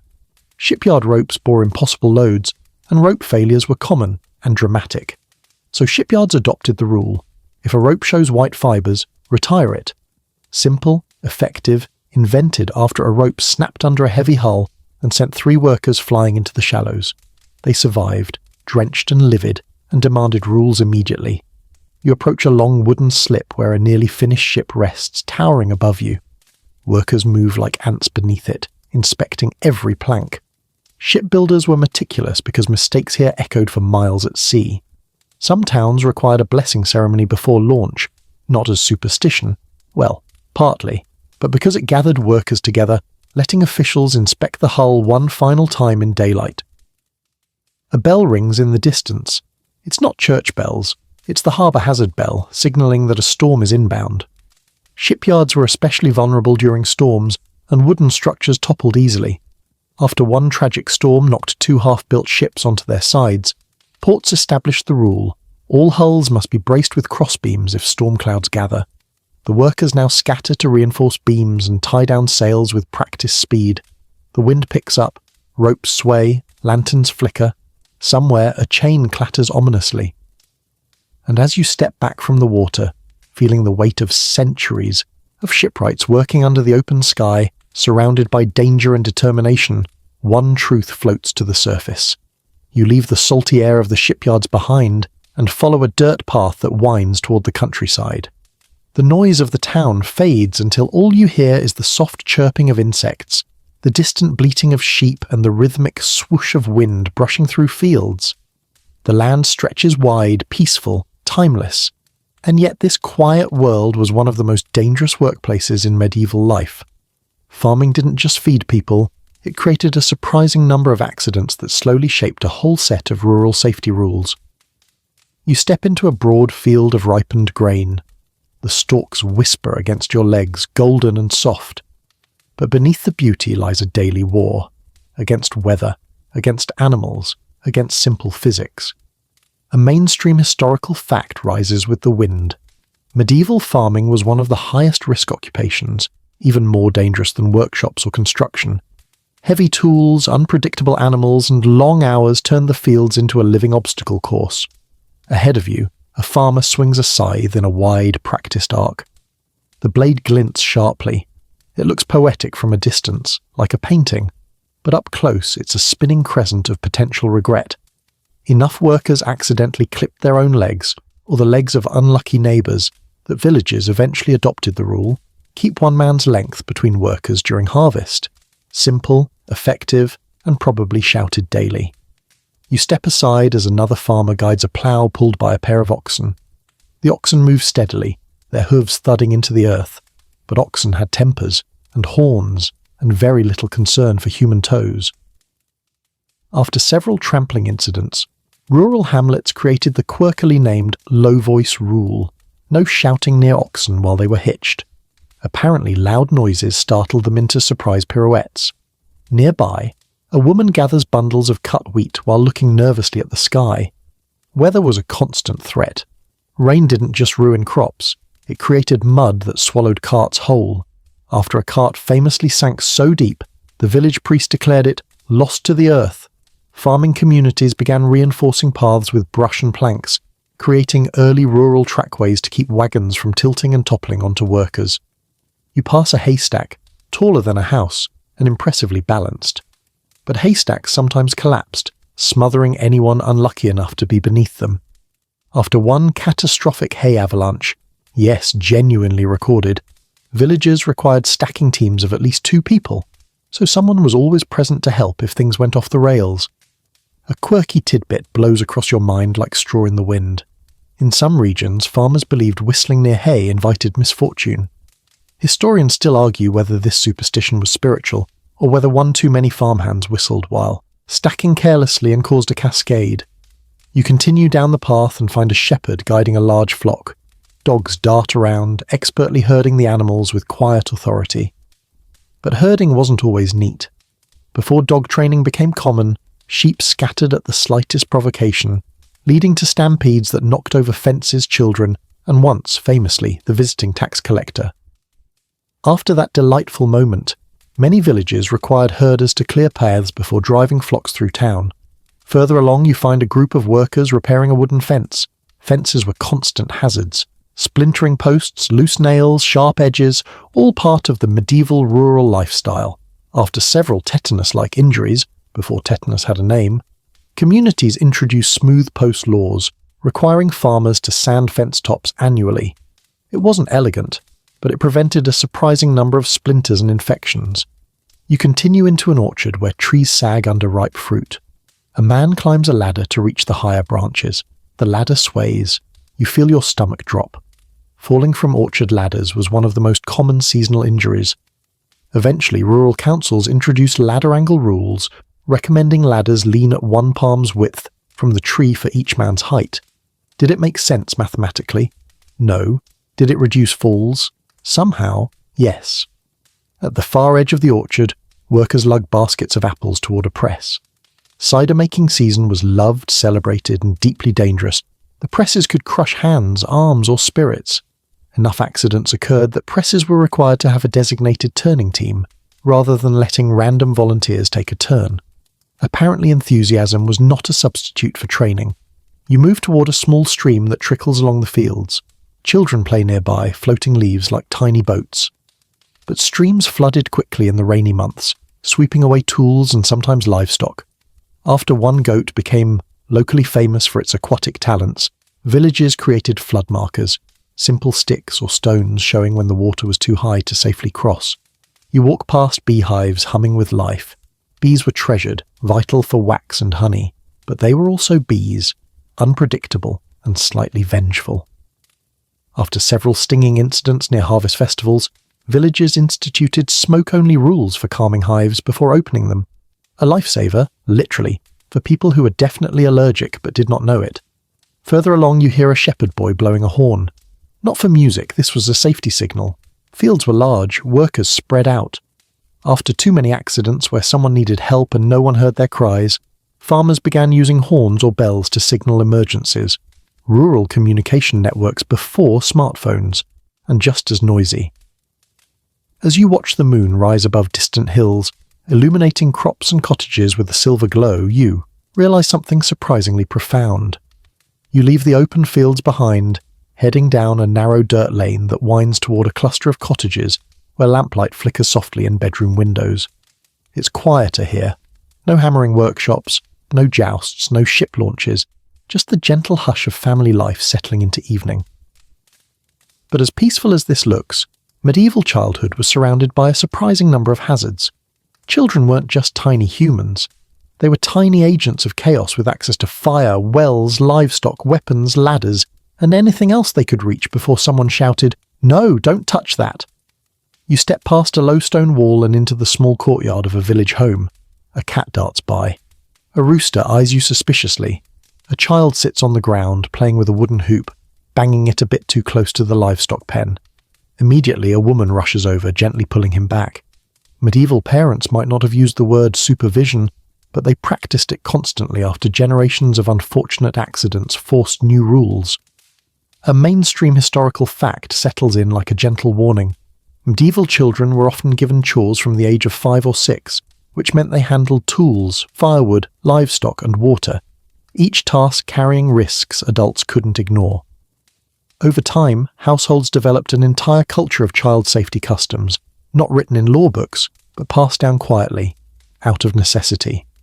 You follow a path behind the house and find a child balancing on a wooden stool while helping stir a pot. The stool wobbles, and your heart jumps. This very scenario led to one early safety rule. Children may stir only from the ground, never from raised stools. A stern-sounding rule, born from many burned arms, and one particularly memorable stew incident involving a startled dog. Inside the cottage, the central hearth glows warmly but dangerously. Children often sat close to fires for warmth or play, leading to burns, singed clothing, or worse. Eventually, households created hearth circles, chalk or ash lines drawn around the fire that children were forbidden to cross.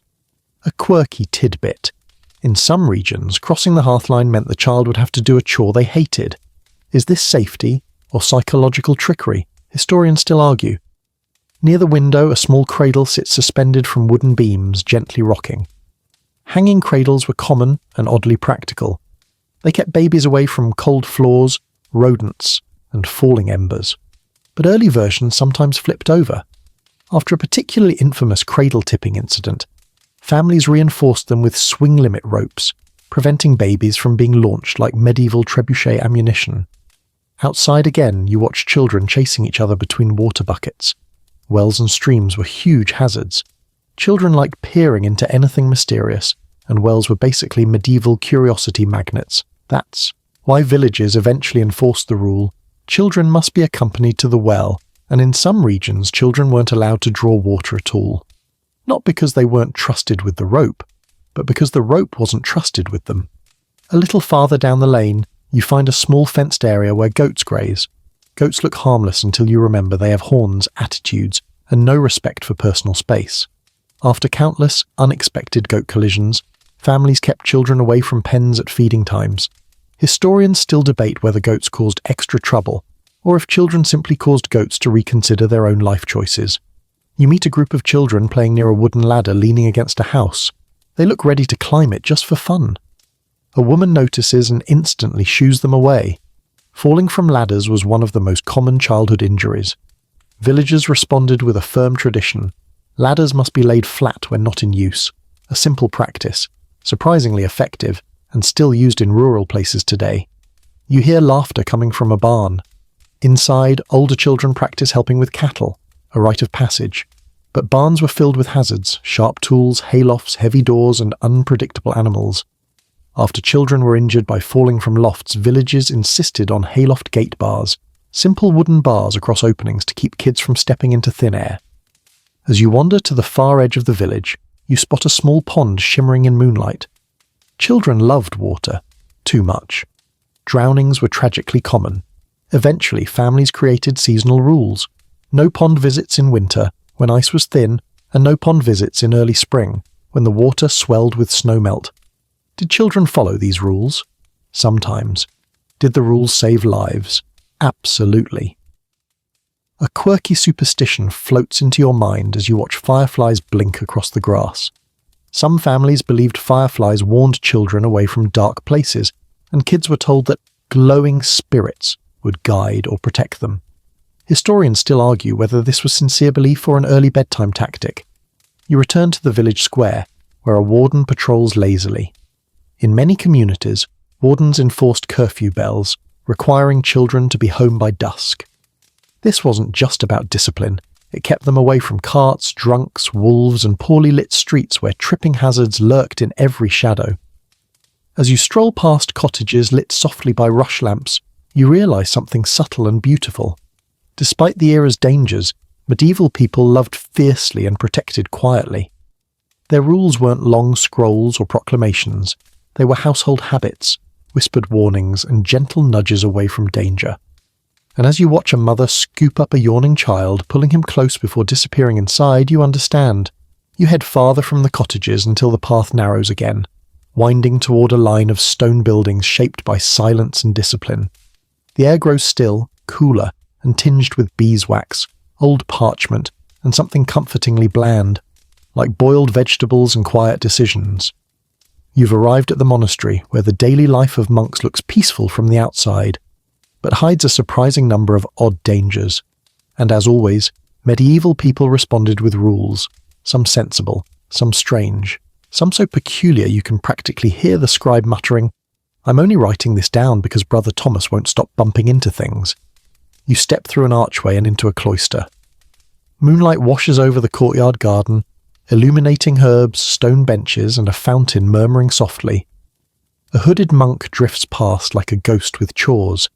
You follow him through a doorway into the scriptorium, a room glowing from dozens of oil lamps carefully shielded behind glass or horn panels. One mainstream historical fact stands out the moment you breathe the air. Monastic scriptoria were fire traps. Dry parchment, warm lamps, wood desks, all the ingredients for involuntary illumination. After a devastating scriptorium fire in the 12th century destroyed an entire library of manuscripts, many monasteries created strict lamp rules, only enclosed lamps, only at certain distances, and absolutely no placing lamp wicks near drying ink. Historians still argue whether this last rule came from practical wisdom or a single monk's very dramatic mistake. You move between long wooden desks where quills rest in small holders. A monk motions for you to step carefully. Ink spills were one hazard, quills were another. Sharp, fragile, prone to snapping, they caused eye injuries more frequently than anyone expected. Eventually, monks introduced eye distance guidelines, instructing scribes to hold quills at a palm's length from the nose. It's oddly modern advice. A quirky tidbit sits right beside you. Some monasteries required scribes to wear small cloth caps, not for piety, but to prevent stray hairs from falling onto drying ink or, worse, into candles. After one monk accidentally set his hair smouldering while correcting a manuscript, monasteries quietly added hair coverage rules to their daily order. Humble, yes. Effective, absolutely. You follow a stone corridor lit by faint lamps until you reach the dining hall, long, echoing, and surprisingly cold. A monk sets down a massive wooden pot of porridge, moving carefully. Too carefully, because monastic dining also had its hazards. Hot cauldrons spilled often, especially during fast days when weakened novice monks were tasked with carrying them. Eventually abbots introduced a rule. 2 monks must carry any pot heavier than 1 loaf of bread. Not the most scientific measurement, but it worked. You continue onward to the dormitory, where rows of beds line the walls. You'd think sleeping was safe, but medieval monks slept on high wooden platforms, often without railings. More than a few groggy brothers tumbled off in the night. Some monasteries responded with rope rails, others responded with prayer. After a certain celebrated incident in which Brother Aldwin rolled off his pallet and insisted he'd been nudged by unseen temptation, abbots installed nighttime floor mats made from bundled reeds to soften nighttime falls. A soft bell rings somewhere above. You climb a narrow staircase toward the bell tower. The air grows colder, thinner. Bell ringing was hazardous everywhere, but monks took it to a new level. Their bells were massive, symbols of devotion and craft, and the ropes were thick, rough, and often unpredictable. After several monks were lifted into the air during vigorous ringing, one ending up seated on a beam by accident, monasteries introduced the rule: ringers must stand with feet braced and knees slightly bent. Early ergonomics, invented by necessity rather than creativity. Halfway up the stairs you notice something odd. The steps feel different beneath your feet. Some are shorter, some deeper, some slightly slanted. You might think it's sloppy construction, but no, this was intentional. In certain monasteries, architects made staircase steps, uneven but predictable, to slow down sleepy monks rushing to early morning prayers. After a series of pre-dawn collisions, abbots declared that hastiness is the enemy of sanctity. Historians still argue whether this was a spiritual message or just a clever way to reduce hallway casualties. You reach the top and step into a long gallery. Windows are small, shuttered with horn panes that diffuse the moonlight into a soft, milky glow. These horn windows existed partly because glass was expensive, but also because glass shattered dangerously when struck by winter winds or stray objects. After too many cuts from broken panes, monasteries stuck to horn for centuries, turning a practical safety choice into a distinct aesthetic. You follow the hall until you reach the infirmary. It's cleaner than most medieval medical spaces, but still full of hazards. Herbs hang from beams, drying in fragrant bunches. Herbal poultices often dripped onto the floor, turning stone into something slicker than a well-oiled eel. So monasteries installed straw runners that were swept and replaced daily. You glance at the shelves and see jars labelled in shaky Latin: salves, tinctures, tonics. One jar sits alone on a high shelf wrapped in cloth. Dangerous? Probably. After a famous case where a novice drank a tonic meant for wounds and spent 3 days speaking only in rhyming couplets, monasteries required double labelling practices, one written clearly, the other marked with a physical symbol for the illiterate. Outside, the night breeze brushes past you again. A group of monks walk silently along the cloister, lanterns held low. They move slowly, deliberately. It's not just reverence, it's survival. Cloister walkways were slick with moss in wet seasons, and after one monk slid halfway across the courtyard like a sanctified ice skater, abbots instituted cloister sweeping rotations. As you watch them disappear into the chapel glow, you feel a small, warm truth settle in your chest. You leave the monastery's calm stone walls behind, stepping once again into the open night. Only now the world feels wilder. The tidy paths fade into uneven dirt, the trees cluster closer together, and the wind carries unfamiliar scents. Bark, moss, damp leaves, and the unmistakable hush of a place where humans are visitors, not masters. You're entering the forests and wild paths of the medieval world. Beautiful, mysterious, and full of hazards that shaped some of the most unusual safety rules people ever created. The forest canopy stretches overhead like a dark cathedral. Moonlight filters through in pale slivers, painting shifting shapes onto the ground. In the Middle Ages, these woods were sources of timber, berries, herbs, and stories whispered at firesides. But they were also infamous for people disappearing, carts overturning, animals attacking, and travellers discovering, sometimes too late. That night belonged to creatures with better night vision than humans. A twig snaps behind you.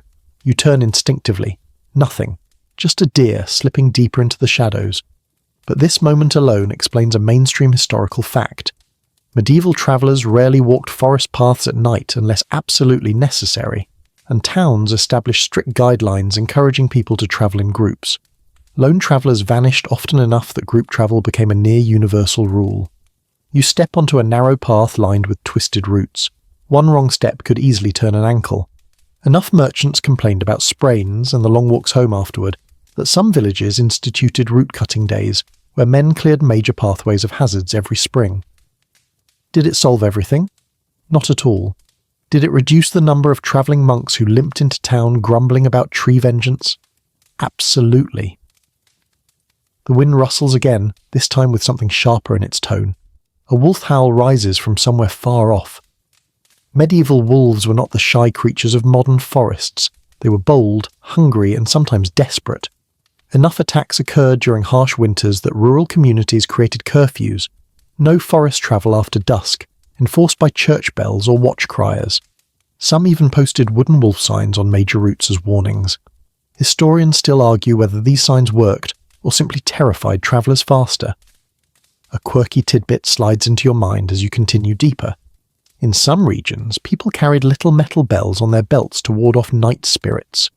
But really the bells worked because they startled animals, giving bears, boars, and wolves a chance to avoid humans. It's superstition, disguising practical wilderness safety. You walk further until the path slopes toward a narrow wooden footbridge stretched across a shallow ravine. The bridge groans under your weight. Footbridges were notorious for breaking, or flipping, if two people stepped on them at once. This led to the forest rule, one traveller at a time unless you want to swim unexpectedly. A man approaches from the other side holding a lantern with shutters closed to avoid attracting curious creatures. Forest lantern etiquette grew from bitter experience. Open flames called moths, which startled horses, which startled riders, which led to many incidents politely recorded as the traveller fell with vigour. Closing lantern shutters became standard for night hikers. As you climb the next rise, you pass a cluster of small shrines, simple wooden posts with carvings, moss-covered and crooked. These weren't just for piety. Many shrines marked safe resting spots, places where travellers historically gathered to light small fires or wait for companions. Forest shrines also warned people not to wander off path. Straying from marked trails often led to lost wanderers, some never seen again. Entire community rituals emerged around searching for missing villagers. Down the hill you spot two hunters tying cloth markers to branches. Trail marking was essential in dense woods. Before these markers existed, hunters and foragers regularly became disoriented. Medieval safety solution? Bright cloth tied at eye level, replaced seasonally, simple, cheap, effective. You venture deeper until you hear rushing water. A river cuts across the path, wide and fast-moving. In warm months, crossings were manageable, but in colder seasons, swollen rivers swept away carts, livestock and travellers alike. After too many drownings, local councils introduced seasonal closure rules, blocking certain forest routes during flood season. People who ignored these closures often became cautionary tales. A wooden sign warns, "Beware the boar." Boars were feared more than wolves, stronger, faster, angrier, and armed with tusks sharp enough to ruin anyone's day. After several attacks during autumn foraging, families taught children a simple rhyme about staying close to adults in the woods. Historians still argue whether rhymes were effective, or if children simply forgot them immediately, as children do. Then there were bandits, not animals, not spirits, just humans with bad intentions. Forest banditry created rules too. No lone traders, no unguarded carts, and travel before noon when visibility was best. Some towns even assigned escort guards on known bandit routes during market days. Medieval people weren't naive.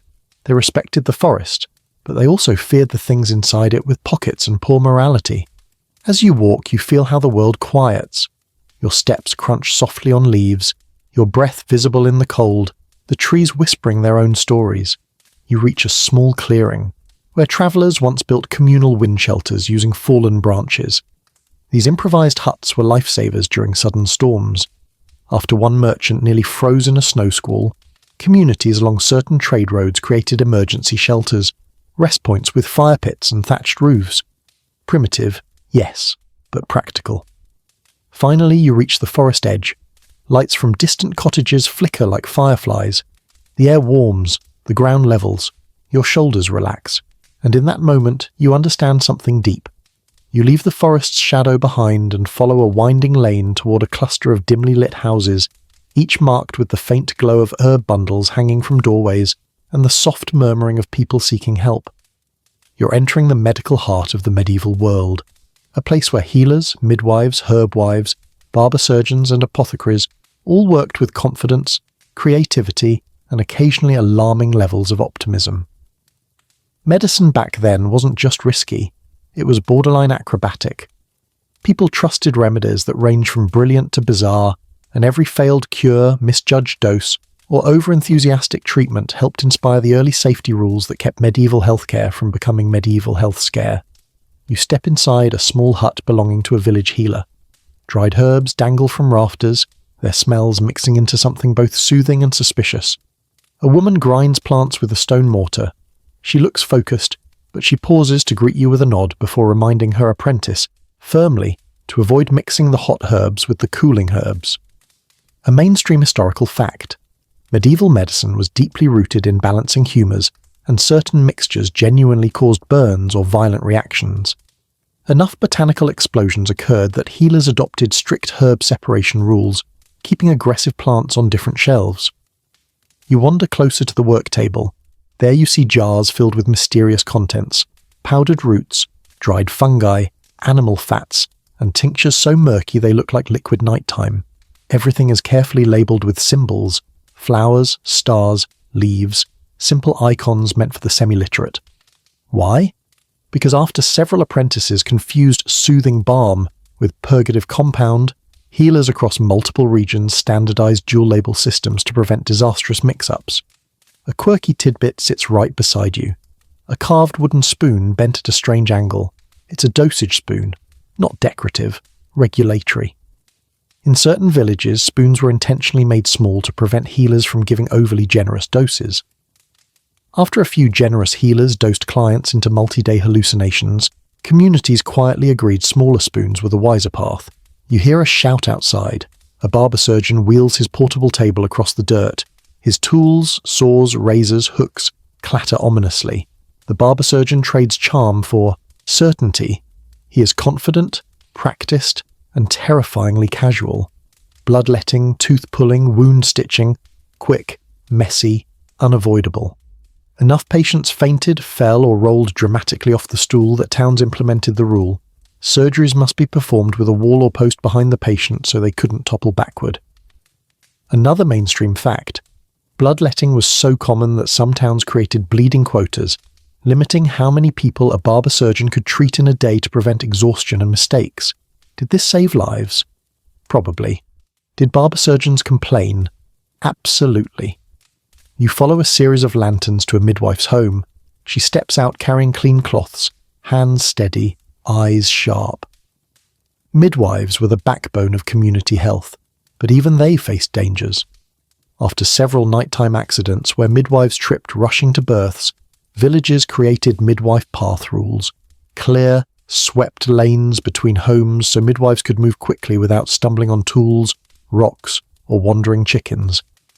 Inside, the midwife's tools are arranged neatly: small knives, herbs for pain, candles, and warm water. But notice the floor, covered in a thin layer of sand. This wasn't for cleanliness alone, it was for traction. After one midwife slipped on spilled water during a difficult birth, households across the region adopted sanded floors during labour. A small trick, a huge difference. You step into an apothecary next. Larger, formal, and smelling faintly of expensive spices. Shelves sag under glass jars filled with carefully measured ingredients. The apothecary watches you warily as he pours a tincture through a cloth strainer. In the corner stands a large mortar used for grinding minerals.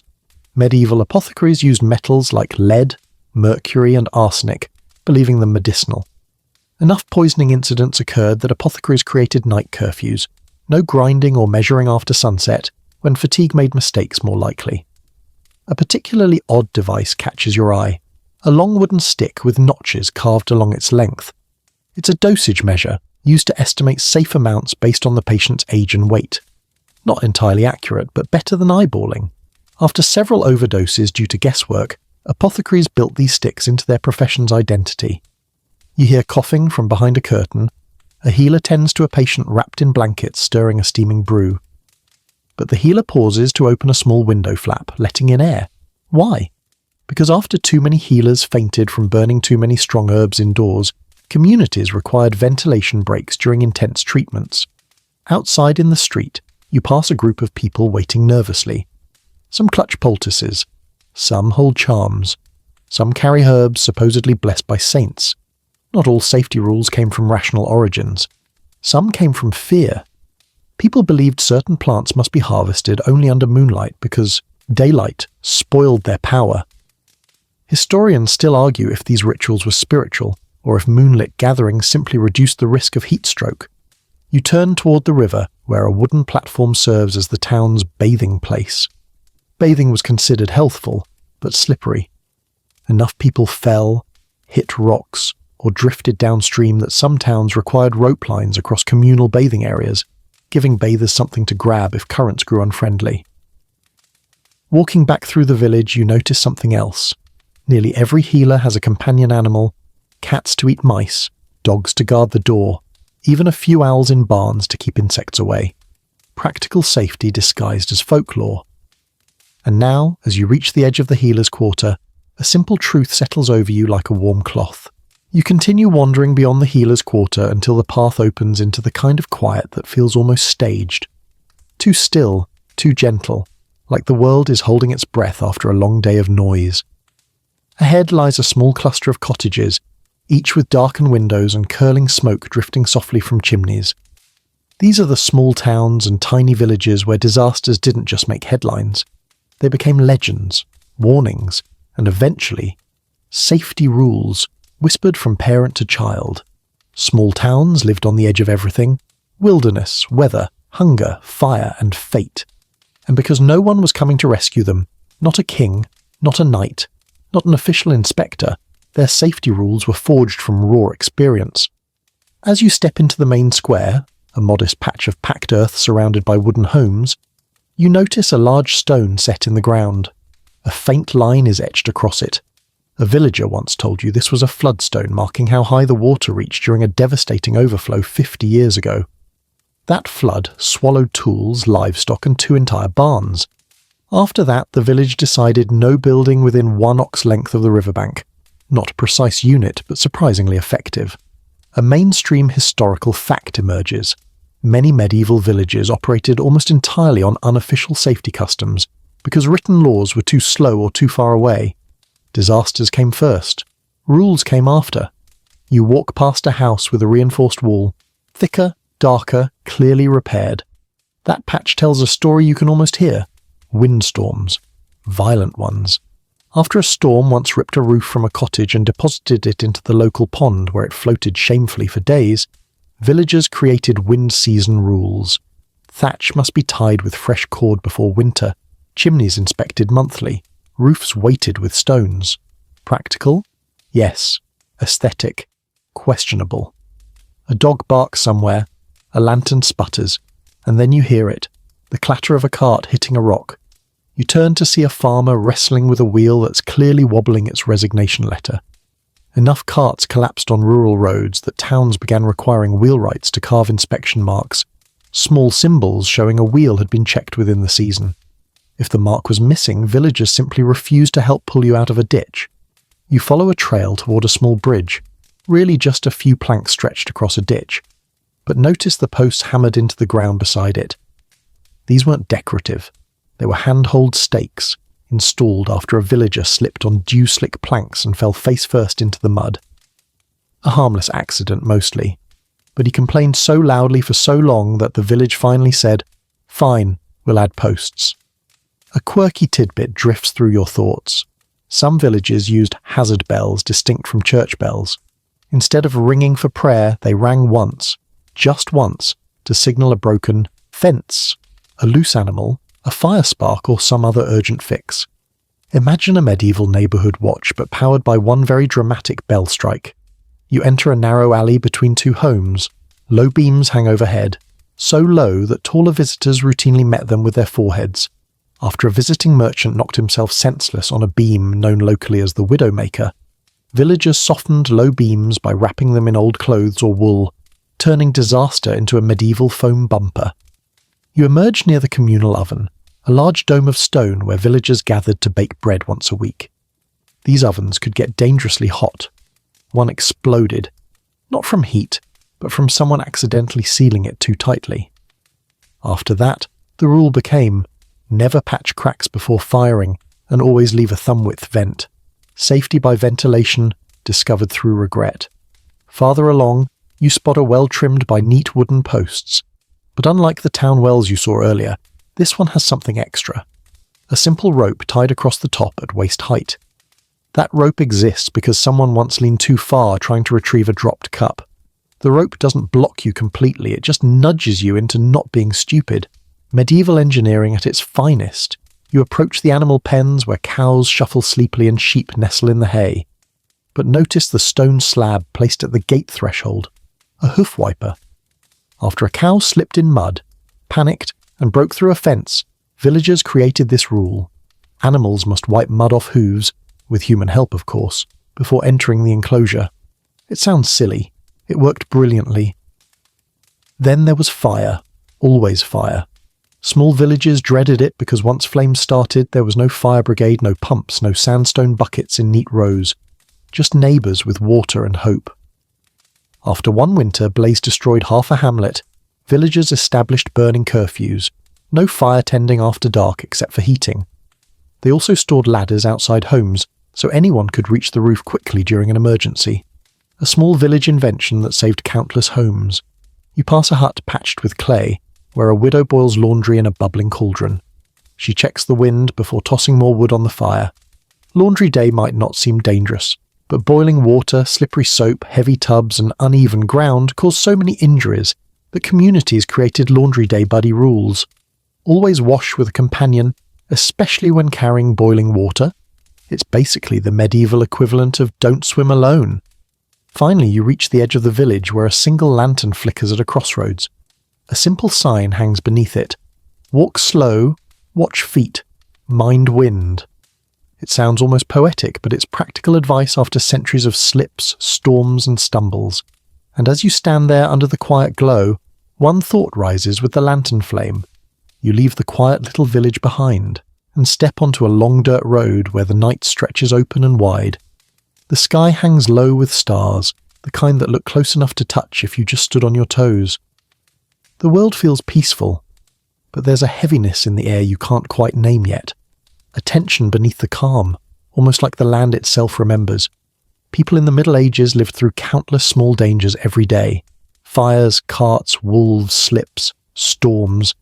But once in a while, something bigger happened. Something so terrifying, so destructive, so unforgettable that generations afterwards still whispered about it. And from that one disaster came rules, customs, and new habits that shaped everything that followed. Tonight, you're walking toward one of those moments, the accident that changed everything. At the edge of a windswept ridge, you feel the land tremble beneath your feet. Not a quake, just the echo of memory. Centuries ago, this was the site of a catastrophic hillside collapse, triggered by a night of cold rain and a cluster of homes built just a little too close to the slope. People thought the hill was stable. They trusted the land. But the land had other plans. It began with a rumble so soft it sounded like distant thunder. Then came the cracking, timbers snapping, stones tumbling, and then, in a single terrifying sweep, the hillside gave way. Houses slid, trees toppled, lanterns spilled fire into the dirt, and when it was over, a whole row of homes lay broken like clay pots at the bottom of the ravine. That disaster didn't just leave scars in the earth. It rewrote the rules of medieval settlement. A mainstream historical fact. Landslides, floods, and sudden collapses forced medieval communities to rethink where and how they built their lives, even if they didn't have the science to explain what happened. They responded the only way they could, with rules born from experience. You look down at the slope, imagining the fear, the confusion, the shouts of neighbours calling out into darkness. After that night, villagers across the region banned construction near steep slopes. Entire families rebuilt their homes farther inland. A new rule was born: never trust a hill that whispers in the rain. Nearby you spot an old marker stone, its carved lines weathered by centuries of wind. It marks the boundary where no one may build, an early zoning regulation created not by scholars or architects, but by ordinary people who simply refused to repeat tragedy. You walk farther along the ridge until you reach a small wooden shrine. Candles burn softly behind a lattice of twigs. Offerings sit at its base: herbs, stones, a few copper coins. This shrine wasn't built for worship, it was built for remembrance. Medieval people didn't always separate reverence from safety. In their eyes, honouring tragedy helped prevent it from returning. A quirky tidbit shines like a spark. In some villages, people swore the hillside groaned before it collapsed. Whether it was the earth shifting or the wind whistling through roots, no one knows. But the story spread so widely that medieval councils created the night wind rule. If the ground makes unfamiliar noises, evacuate. It sounds superstitious, but it saved lives many years later when another hillside cracked under heavy rain and the villagers were already gone. You continue down the ridge as the wind wraps around you. Every gust seems to carry voices, fragments of old warnings, old memories. The trees sway like they're nodding in agreement. Ahead, you reach a cluster of homes built on flatter ground. Their walls are reinforced with thick timber frames. Their roofs are weighted, their hearths set carefully far from doors and ceilings. These buildings aren't luxurious, but they're intentional. Every beam positioned because of a past mistake. Every stone laid because of something someone learned the hard way. Another accident haunts this region's history. A nighttime fire that roared through the old village square after a lantern fell during a festival. People fled in the dark, tripping over uneven stones. A dozen families lost everything. From that single blaze came new rules: wider lanes, stone-paved plazas, lantern curfews, mandatory water barrels, and absolute bans on torches during celebrations. Historians still argue whether these rules spread due to practical wisdom or because medieval people had a talent for dramatic storytelling. But whatever the reason, the rules stuck, and the village never experienced another festival fire of that scale again. You wander through a field of tall grass where wooden posts stand in rows. These posts weren't made for fencing, they're wind markers, another safety invention born from disaster. After storms repeatedly tore roofs from homes, villagers hammered posts into the ground to measure how far the wind bent them. If the angle passed a carved notch, people knew to stay indoors, tie down belongings, and tend every fire more carefully. Farther along the road, a shallow ditch forms a natural boundary. But this isn't just a drainage ditch, it's a memory ditch, dug to divert floodwaters after a sudden deluge tore through the town decades before. That flood brought debris, destroyed crops, and nearly carried off a miller who later insisted the river had a personal vendetta. Whether humorous or not, his ordeal led to flood control ditches being dug around every vulnerable farm in the region. You pause, letting the night settle quietly around you. The stars overhead seem a little brighter now, like lanterns watching over the countryside. You can feel the weight of the past in every step, in every rule woven into everyday life. These weren't laws on parchment, they were stories, warnings, promises, lessons written by people who survived and wanted others to do the same. And as your journey draws toward its end, one final truth arrives gently, almost like a whisper. Medieval safety wasn't born from fear, it was born from love. Love for community, love for survival, love for the next generation. Every rule was a remembrance. Every precaution was a tribute. Every change was a vow. We won't let this happen again. Because sometimes the accident that changed everything for the better. Now, as you step away from the ridge and return to the quiet of the night, everything begins to soften. The wind slows, the ground warms, even the distant glow of lanterns feels a little more gentle now, settling into the darkness like drifting embers. You walk slowly, breathing in the cool air, feeling your thoughts stretch out and loosen. The world you just explored, filled with dangers, rules, and stories, begins to fade into something quieter, gentler. The footsteps of medieval towns vanish. The voices of workers, healers, shepherds, monks, all drift away like distant echoes, leaving only the soft rhythm of your own breath. You notice how still the night has become. The grass sways in long, sleepy motions. The trees stand calm and unmoving. Even the stars above seem to glow a little more softly, as if dimming their light so you can rest. Every place you visited tonight, those bustling markets, those creaking staircases, those flickering hearths, feels far away now, tucked neatly into the background of your thoughts. What remains is only the quiet, the kind that settles into your shoulders, your chest, your hands, the kind that reminds you it's okay to let go of the day now. Breathe in, breathe out, let everything slow. Imagine lying beneath a warm blanket, the night air cool but comforting around you, a gentle hush settling like a soft curtain. The medieval world is behind you. Safety rules, flickering torches, clattering carts. They drift away, dissolving into the dark. All that's left is calm, so let your eyes get heavy. Let your breathing deepen. Let your mind wander softly through the last traces of torchlight and moonlit fields, knowing you're safe, you're warm, and the night is holding you gently. Sleep well, rest deeply, dream softly, dream.